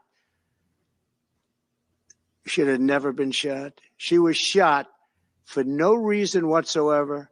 In fact, they say that she was trying to hold back the crowd, and the crowd was made up of a lot of different people, so we'll see. But I will tell you this. A lot of them people meaning the person that FBI. was killed was Ashley Babbitt. The other thing is, when they talk, there was never charges of insurrection or anything like that. But if there were, this would be the only insurrection in history where people went in as insurrectionists with not one gun. Okay? And let me tell you, the people... Fact check. There was an insurrection in Rome. The senators didn't use any guns. Fact check. that you're talking about have a lot of guns in their home for hunting and for shooting and for entertainment, a lot of good reasons. But there wasn't one gun that they found. And why didn't they find the bomber, the pipe bomber? They know who the pipe bomber is. The FBI knows who it is. The status of the... And those of you who are confused by the whole pipe bomb thing, those who are confused by that, I just want to explain to you so you can understand. On January 6, 2021, there was reports of there being a pipe bomb near the DNC headquarters and a different pipe bomb by the RNC headquarters, which seems preposterous. Those reports came to the police right before the breach happened that they got in there, meaning they thinned out the police who were there. So the thought process is that the FBI and those persons who were interested in baiting MAGA into going into the Capitol, that they basically planted fake bombs for the purpose of trying, and that they wanted to thin out the police in order to set the stage for MAGA to go in. That's why he's bringing up the pipe bombs here. FBI has gone down so far, and the status of the DOJ, or as I call it, the Department of Justice, it's the Department of Injustice, being laughed at all over the world. And hopefully with Pam Bondi and with Kash Patel and with other people that we're putting in, that will all come back. If you do a poll in the FBI, I guarantee I'm at like 90% with the agents of the FBI, but they have hurt that incredible place. Law enforcement, I mean, you think of the FBI, they raided this house. By the way, they could have told me, could I see this guy? Now he's launching off into the raid of Mar-a-Lago. It's like, wait, that's where we're going now? All right. Called out the foolish boobs of incompetence in investigations about the pipe bomber Savage. Yep. Would have given him I actually told them, come in anytime you want. You can see anything. They raided the house and the case was dismissed. And now I'm in litigation. I'm suing them for doing that. And I feel so badly doing it. I'm the president of the United States and I'm suing the United States, but I'm suing them for other things too. The FBI has gone so, its reputation has been so horribly hurt between Comey, who is the worst, and all of the others. What's happened to the FBI is, and we're going to make it great again. We're going to make the FBI great again. We're going to make the Department of Justice fair and strong. I just want him to tear it down. Tear it down. Get rid of it. Tear it down. Root and stem. Dig up. Like, I want Cash's job to come in there and just expose everything that has not yet been shredded. Expose the pipe bombs, expose JFK, expose all the stupid hoaxes, all the ridiculous times that the tail wagged the dog, and just bring those all out into the light and say we're done. Divest them across the entire country, as Cash suggested, and I'm hopeful that will happen. Meaning, we don't need to be in Washington. Why have to be in Washington? Why does the FBI have to be in Washington? We got different branches across the country. We don't need it. And 75,000 analysts sitting in Washington. You want to be a cop? As Kash Patel said, you want to be a cop? Go be a cop. Go out and be a cop. Wrong, but fair again, because all they did was attack me because I'm their political opponent. And that includes with local judges like Marchand. You ought to find out. Ask them, why do I have a gag order where I'm not allowed to speak? Think of it. I'm the president of the United States, and I'm not allowed to speak. Why? Because if I did speak, people would understand the scam. It's a scam. And we have very dishonest judges, and New York judges are very bad. We had one that valued this house at $18 million because it was good for their case. He actually valued that chandelier is worth more than $18 million. That chandelier is worth more than 18. They're in Mar-a-Lago now, which was assessed at being 18 million. He's like, that chandelier is worth more than 18. I've missed him so much. Oh, I've missed this. Oh God, he's the best. He is the best. Oh, he's so good. Ray Epps, the FBI agent provocateur, is on camera instigating the breach and taking down a barriers leading the protest capital, not MAGA. Yep. Wow, it's nice to not be blackmailed by China, Ukraine, and others. Isn't it a weird feeling? Overhaul all the alphabet agencies in the executive branch. Amen. He valued this house $18 million. And we have another one who was so nasty, so horrible, such a brute, most vicious, vile person. These are New York judges. But we've won most of the cases, so we're very happy about that. Please. Your position is clear, but have you directed your staff to take any specific actions to draw plans? And can you elaborate again? You didn't rule out military coercion. Well, we need Greenland for national security purposes. I've been told that for a long time, long before I even ran. I mean, people have been talking about it for a long time. You have approximately 45,000 people there. People really don't even know if Denmark has any legal right to it. But if they do, they should give it up because we need it for national security. That's for the free world. I'm talking about protecting the free world. You look at, you don't even need binoculars. We could charge it for them for all the times we cover for them for NATO. There you go. All the millions we spent from NATO, we're going to you'll pay us back with Greenland. You look outside. He'll change it from Greenland to huge land. Huge. It's gonna be huge land. Make a big giant golden T across the whole thing. Oh my god. I want to be able to see that sucker from space. I want to see it from space. Big giant golden T.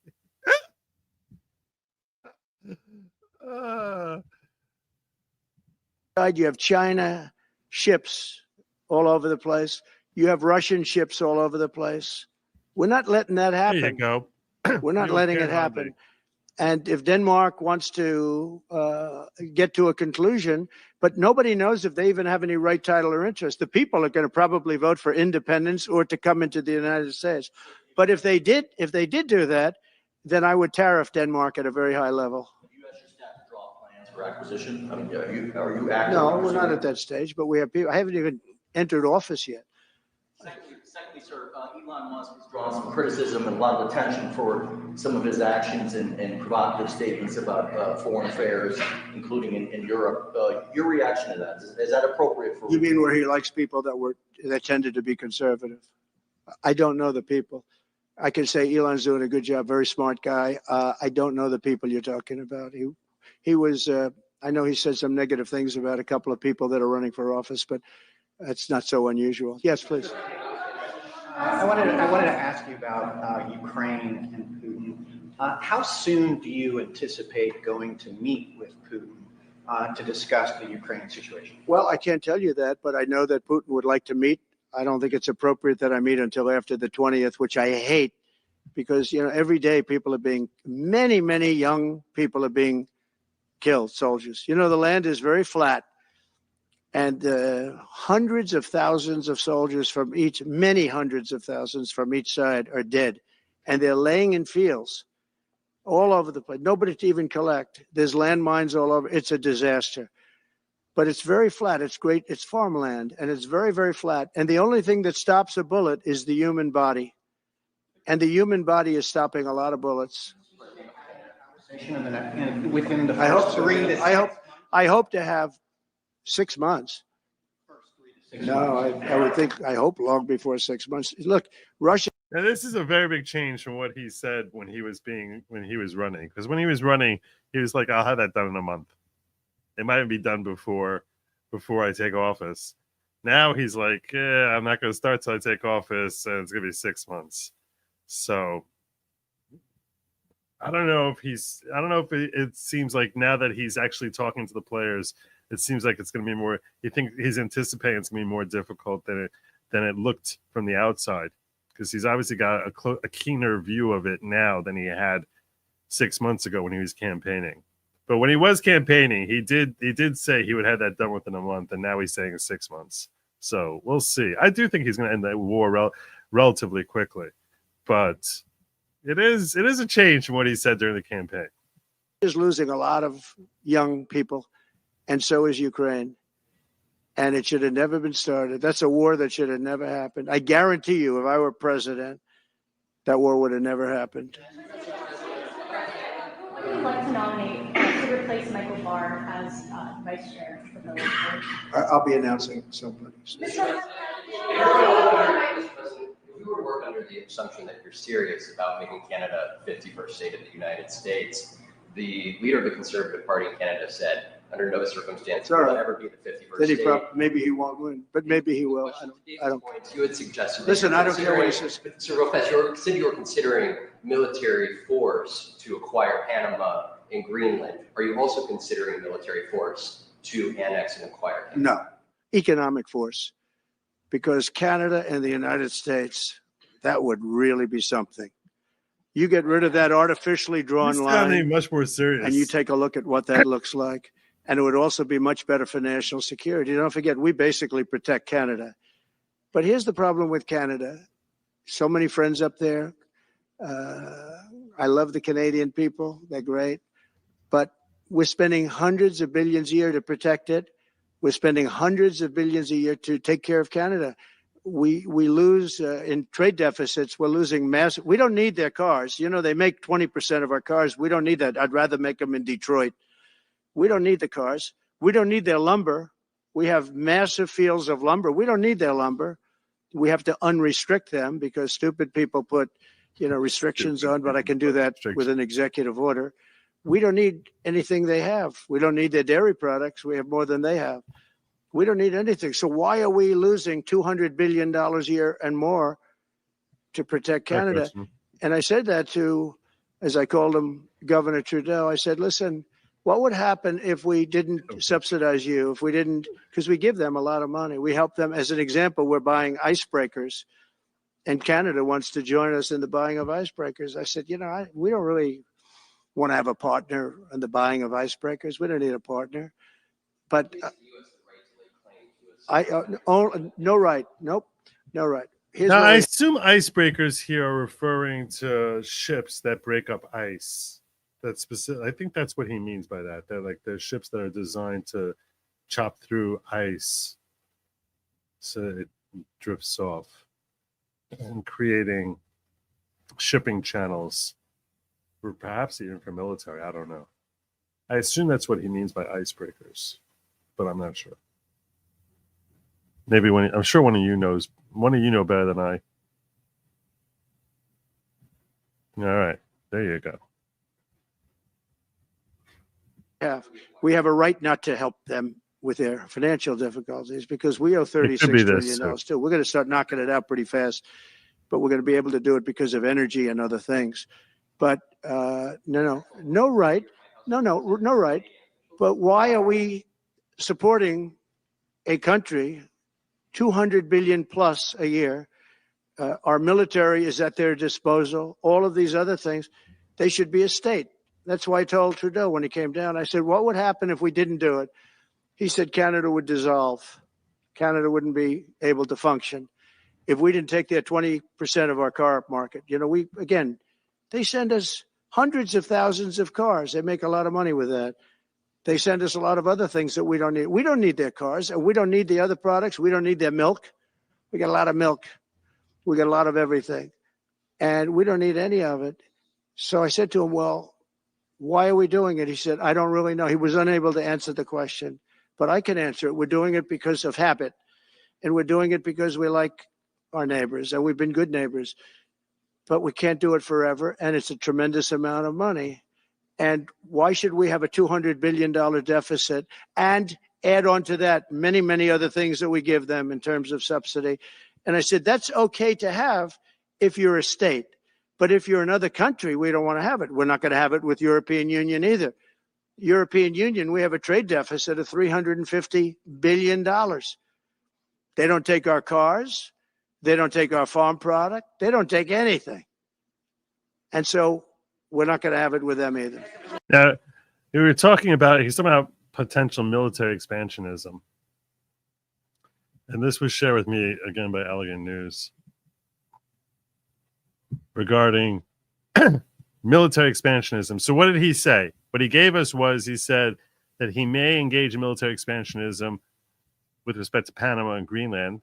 He's not taking that off the table. With respect to Canada, he said he might use economic expansionism, like, in other words, force their hand economically to get what he wants from them.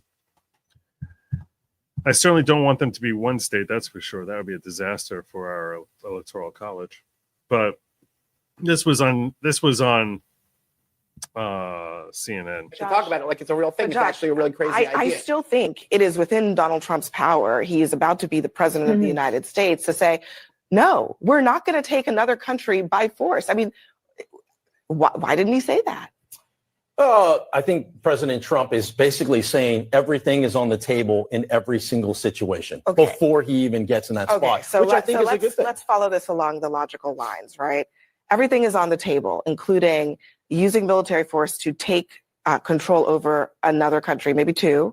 So when China says, I'm just going to take Taiwan because it's in our national security interests, and they have national security resources that we need, we're going to say, okay. I don't think he necessarily is saying we're going to take it by military force. What he's saying is, the way I interpret it is, Denmark's a pretty cool place. It'd be a whole lot cooler if they sold it to the United States, right? It's just, he's having some fun with it. I think his policies are going to be, America is back. We are so back, meaning everyone is on notice. The world is on notice. Donald Trump is letting the world know he's not messing around. He's not even in office yet. And once again, everything's on the table from a foreign policy standpoint. But America is not an expansionist military power.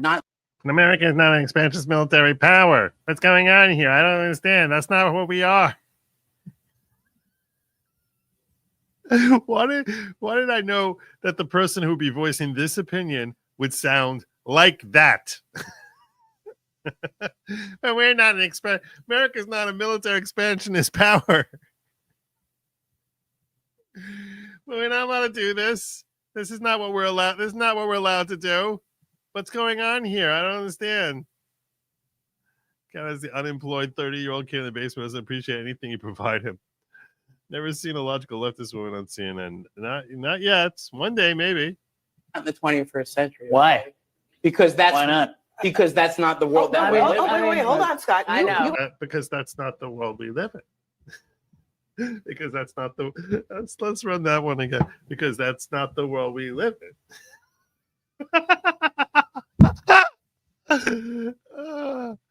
Oh my god, this is so good. Hey, because that's why not? Because that's not the world that we live in. Wait, hold on, Scott. You answered that question. Yes. Why is the United States not? So you're for attacking Greenland? Why is the United States not an expansionist military? I said you're open to the idea of attacking Greenland.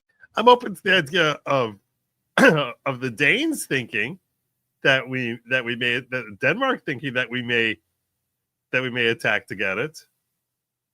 I'm much more open to that than actually sending troops in. I don't want to see them send troops in. But the idea of him playing chicken with them, that I'm okay with. No, we don't need to attack Greenland. We could buy it. We can't buy it. It's not up for sale. So what you're saying is not true. Order. This is why you lost. This is why you lost. Guys like this guy. Is that? Okay, seriously. Is that a rug? Look over here. You got the wavy hair over here. Then you got this fro thing, this soul glow thing going on over here. I don't know what this is. Just get your soul glow. And it comes all the way back over here. This is a rug, right? I'm not crazy. This is totally a rug. Right? This is not human hair. This is like horse hair or something, right? That's what this is. You get your soul glow. Oh god. It's killing me. You got Jerry curls. Guy got Jerry curls. Oh my god. Shagman is here. Shagman is not happy about military expansionism. Everything's not for sale until Hang it on, is. Scott. We helped create a world order in which we said you cannot just decide you want that country and then take your military. Oh, that's what a lot of people think. And go into that country and take it. Okay, so that is the era of not. What if the people want you to come in? What if they want you to come in? What if What if the green? What do they call people from Greenland? They're not Danish. What do we call them? The greenish people? What if the greenish people? What if the what do we call them? There's got to be. They're not Greenlanders. Don't tell me that. It's like the New York Islanders and the Greenland. No, I guess the green people. What do the green people want?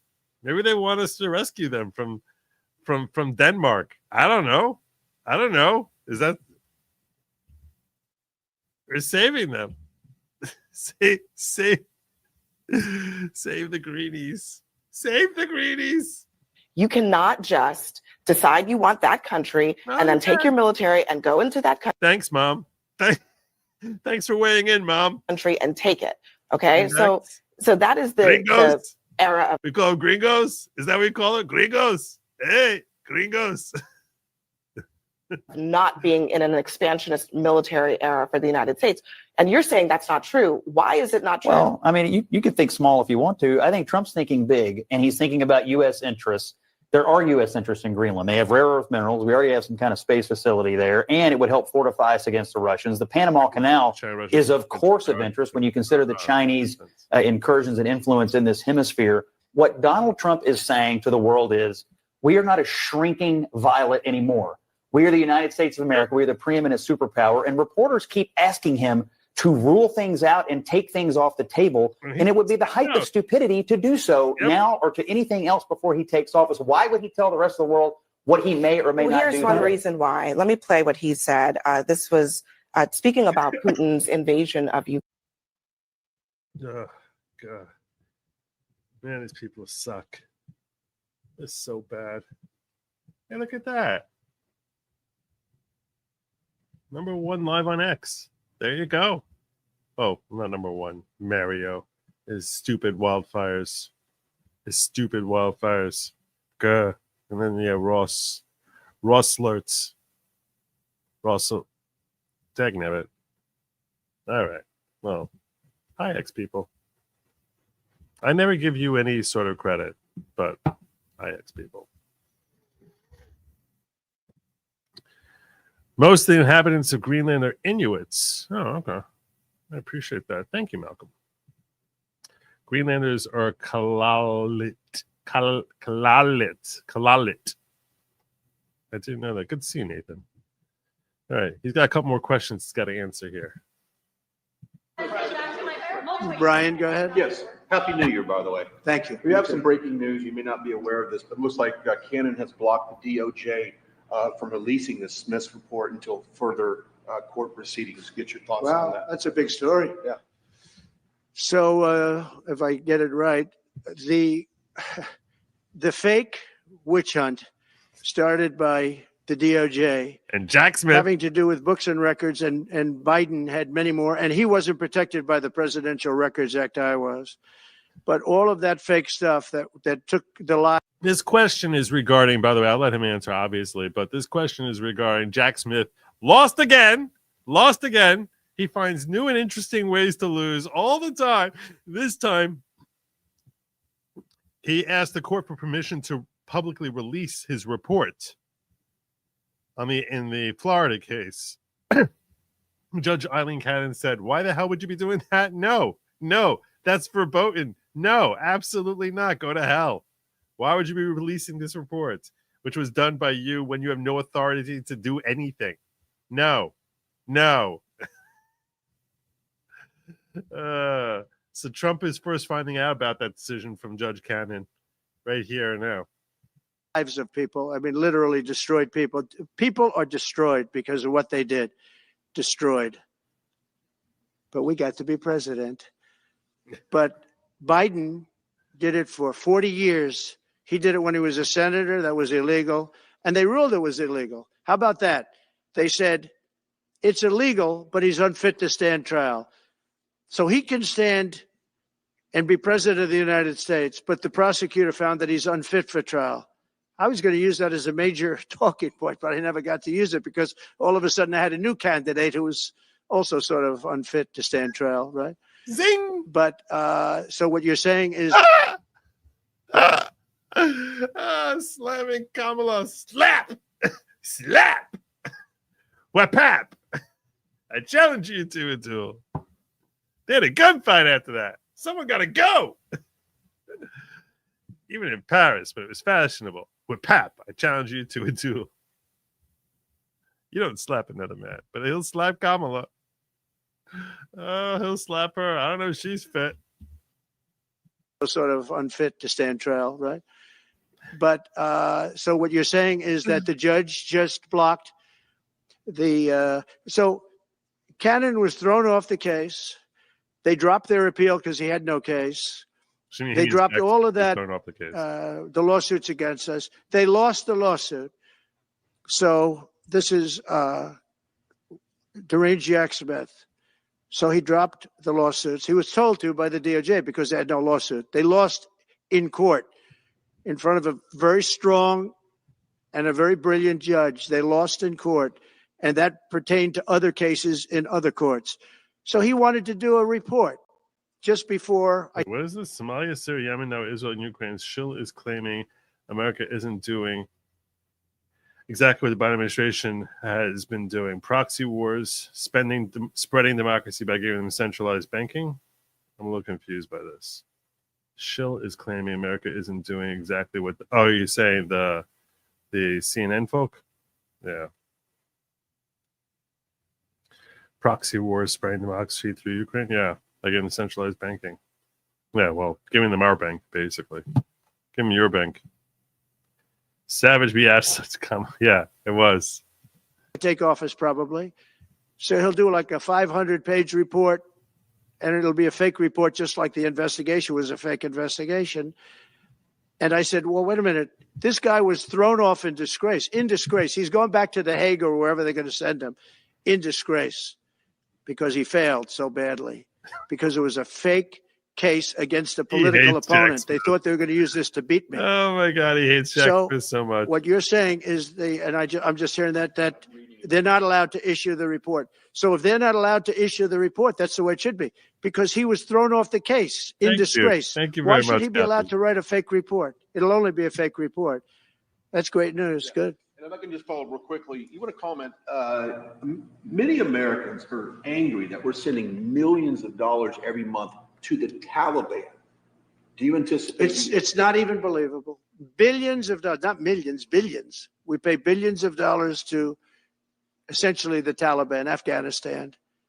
And that's given by Biden. That's the same man that took away. Seriously. Can you guys hit the like? I'd really appreciate it. I don't care if you're on Rumble. I don't care if you're in in YouTube.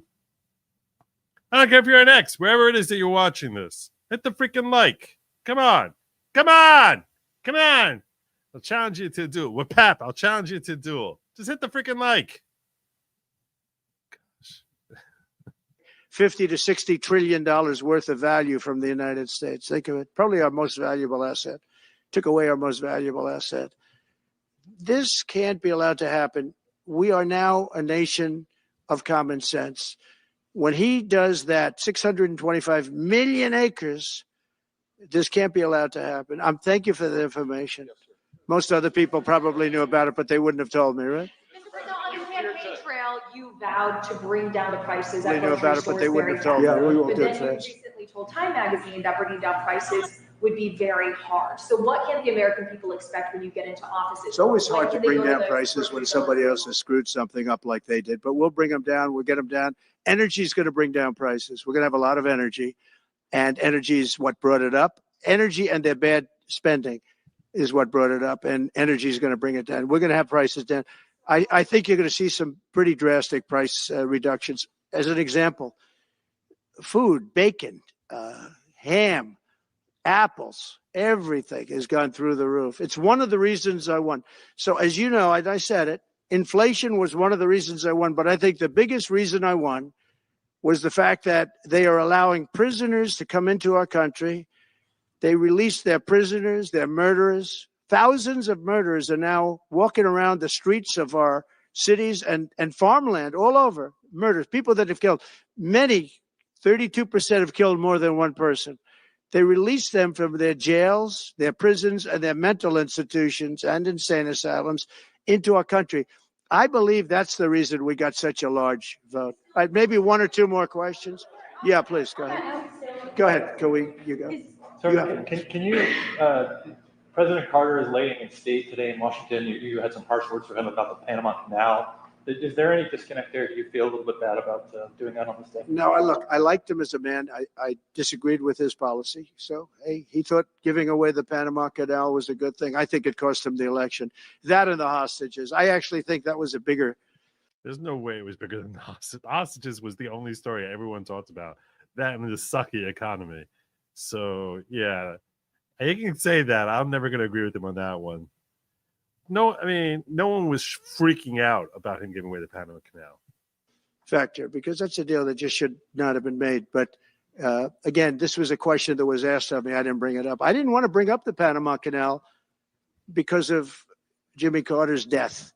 But people don't bring it up. But, you know, you and other people have asked me about it. No, it's a deal that I was very strongly against. I was a young guy when this took place. But just why would we spend all of that money, lose 38,000 people to malaria, the mosquito? They were dying. It was horrible what was happening. They paid them 4 times more than they would make in the United States, but they knew they were going to go over there and die. And they died in the jungles of malaria. There was nothing we could do to stop it. 38,000. And then we gave it away for $1. About getting your agenda through Congress, you appeared to open the door in your radio interview yesterday for 2 bill approaches. It's still your preference for one big, beautiful bill, as you have said. Well, I like one big, beautiful bill, and I always have, I always will. But if 2 is more certain, it does go a little. What was he talking about? Was the question? 2 bills on what? Through Congress, you appeared to open the door in your radio interview yesterday for 2 bill approaches. It's still your preference for one big, beautiful bill, as you have said. Well, I like one big, beautiful bill, and I always have, I always will. But if 2 is more certain, it does go a little bit quicker because you can do the immigration stuff early. Now, you have to understand, for immigration and for the wall, we won the case on the wall. You know, they tried to sell the wall for 5 cents on the dollar, by the way. Yeah. And we had, fortunately, a judge that stopped that, but they were already discarding the wall. And 5 cents on the dollar. And you know what they were doing? They were calling us up and saying, we'll sell it back to you at 200 cents. In other words, double what we paid for it. So they were going to buy it from this guy for 5 cents on the dollar. They were making deals. And fortunately, we had a very smart judge that stopped it cold. I think he called for an investigation, too. Yeah. And he should. But think of it. They were selling the wall. That was exactly the wall that the Border Patrol wanted. That was designed by them. What he's talking about here, in case you're unfamiliar with this particular story, I never covered it on this channel yet, but that Biden decided that there's building materials, billions of dollars worth of building materials that have yet to go up that he's supposed to be spending on putting up, that instead he decided we're going to sell it for 5 cents on the dollar, these building materials. It's like, how much do you hate this country, you asshole? Like, you're just a jackass. Like, you just hate this country. You hate it so much. So he actually went to Ken Paxton. Trump went to Ken Paxton, the attorney general from Texas. And he's like, hey, can you guys file a motion to get a judge to stop the sale of that? Now, Texas had bought up part of the stuff that was being sold, but I think like 60% of it is still outstanding. There's 40% that's gone. And so they were planning to get rid of it all by Christmas. This was back in December 17th or so is when they filed the motion. The judge basically put a stop to it and called for an investigation, saying that this is ridiculous. Why are you selling it for 5 cents on the dollar? Like, why would you be doing that? And that he doesn't have authority to do that. He's supposed to use the building material to build a wall, not to sell it. Steel, concrete, rebar, exactly as they want. Very, very heavy steel, very powerful steel, hard to cut. Very, very heavy, 7,000-pound concrete, which is a very strong concrete. Everything was top of the line. Very expensive. Would be double what we paid for it then, 6 years ago.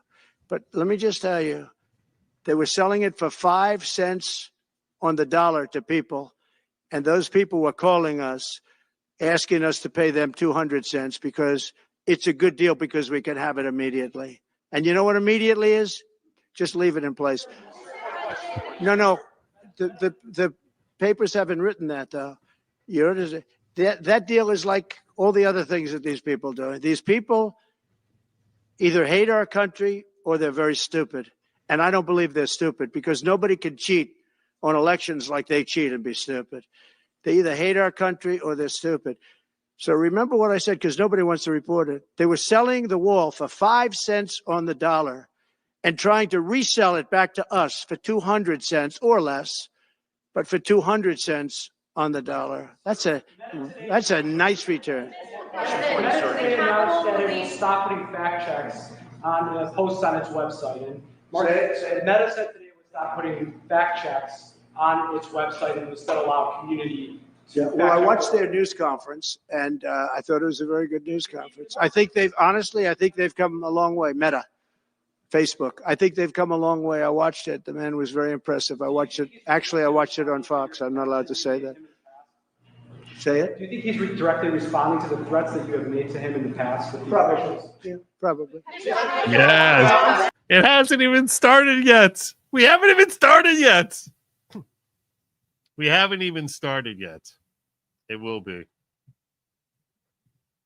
The last time you were here, you were asked a question about the U.S. possibly launching a preemptive strike on Iran. You said you wouldn't answer that question. Who? Obviously, on Iran. Oh, this is great. This is, I think, my favorite moment of the. Listen closely to the question. Listen. This is my favorite. This is my favorite part. This is my favorite part of the interview. Of the questions and answers. Probably. Yeah, probably. The last time you were here, you were asked a question about the U.S. possibly launching a preemptive strike on Iran. You said you wouldn't answer that question. Who? Obviously, on Iran. The U.S. launching a preemptive strike on Iran's nuclear facilities. And I said I don't talk about it. It's a military strategy. But it is a legitimate question. It's something that It's not really, because only a stupid person would answer it. Look, what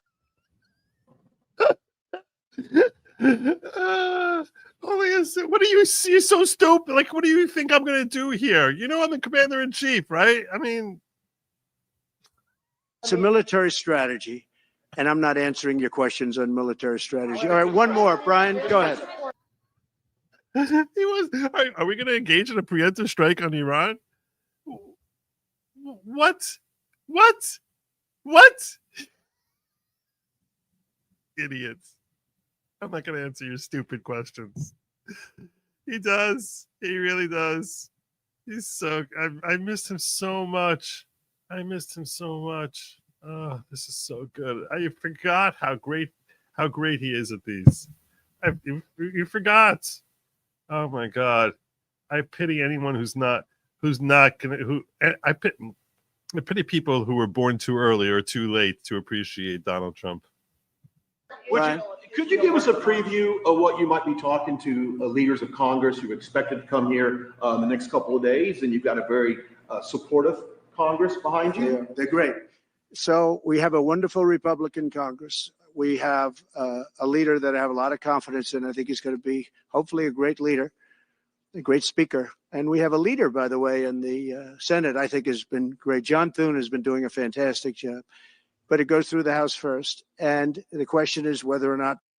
Now, I don't know if he really believes this or not. I don't know. But politically, it makes sense for him to be effusive in his compliments of both Mike Johnson and Thune. So I don't have a problem with him saying this, even though I wholly disagree with him. Like, wholly. Could not disagree with him more. But I appreciate that given the nature of his position, he definitely wants them to be, you know, he wants to try to butter them up as much as possible. So I don't have a problem with him saying that. We do the two bills or one bill. And, you know, look, I can live either way. I like the idea of the one big bill, but I can live either way. But they'll be coming down. The senators also will be coming down. And then ultimately we'll be meeting in the White House in a few weeks. But right now, this is the winter season. You know, they sort of call this the winter White House. It was built, I don't know if you know this, Marjorie Meriwether Post and E.F. Hutton built this. It was the greatest of all the estates in our country. And I saved it, and I got a lot of credit for saving it. Most of these big, great houses have been knocked down in Palm Beach, just about all of them, actually. And they, you know, you build 10 mansions on one site, but we saved it. But this was built as the Southern White House, and she gave it to the government. And by the way, Jimmy Carter gave it back. He said it's too expensive for the United States. So I didn't realize that. Real quick, I was just told. Actually, Jimmy Carter, Nixon was through Watergate. He came down. Nixon came here once, and he thought it was incredible. But he had a thing called Watergate, if anybody remembers that. And so he had other things on his mind, to put it mildly. And Jimmy Carter felt that it was too extravagant for the country. So fortunately for me, he gave it back to the foundation, and I bought it from the foundation. On reconciliation, some Republicans saying in trade for a massive bill that you and they share the interest in, they want to see big spending cuts. Do you agree with that? Well, I'm okay with spending cuts. I like spending cuts. Just I'm on the record for spending cuts. And the debt ceiling was given to us. It shouldn't have been, but it was put in our lap. And what I want in terms of debt ceiling isn't the ceiling. I just don't want to see a default.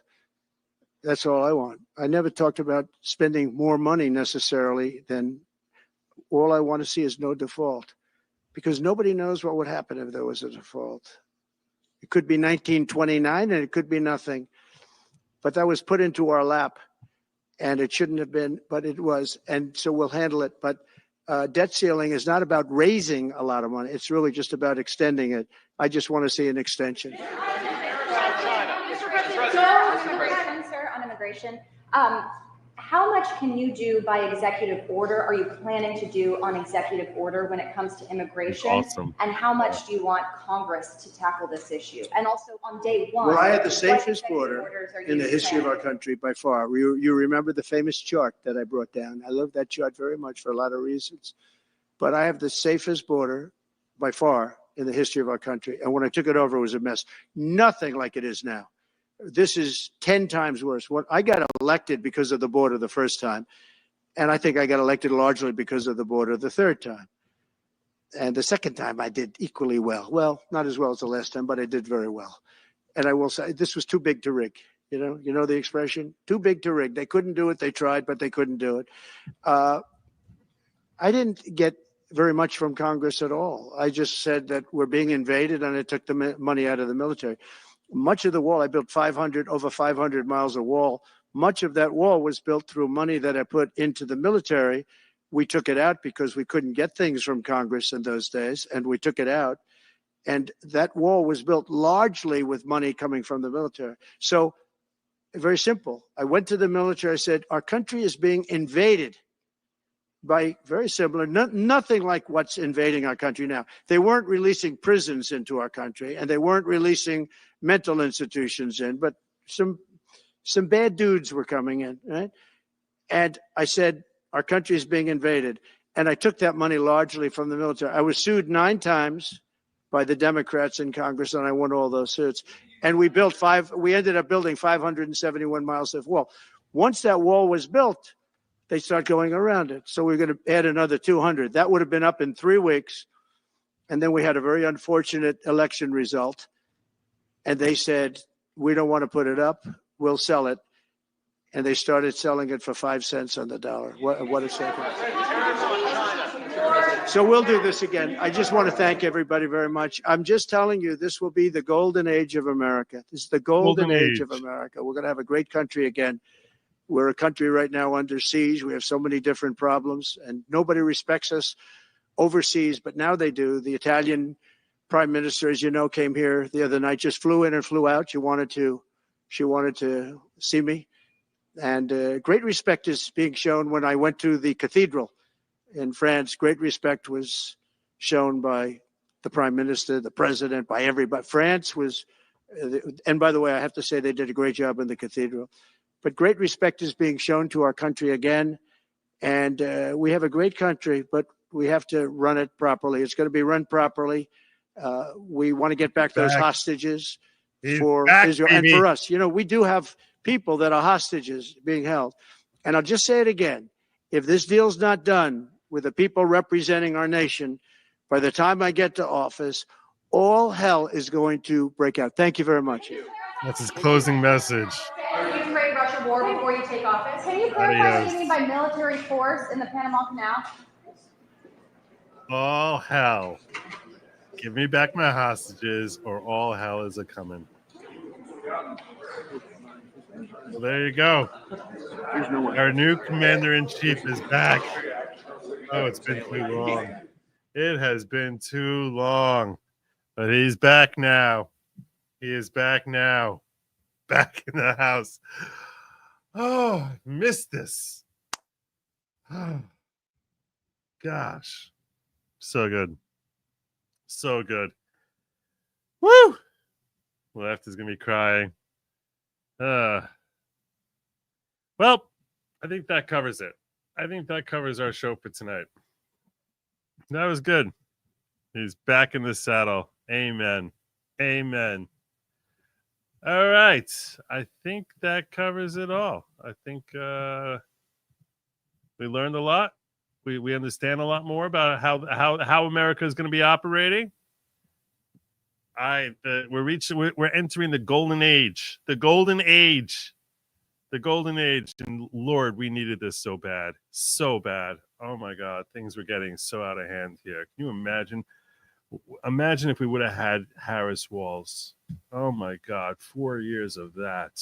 We never would have been like Canada. We would have been asking Canada to invade us. We would have been like, hey, Canada, can you swallow us up? Thank God. All right. That's my show for tonight.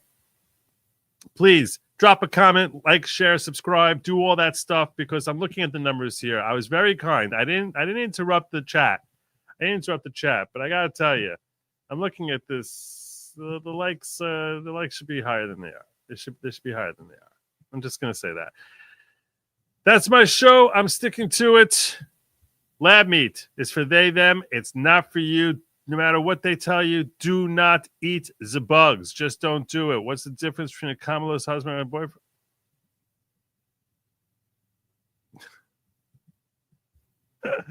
Good night. Good night, one old guy, and as well as the rest of you. And as always, Godspeed.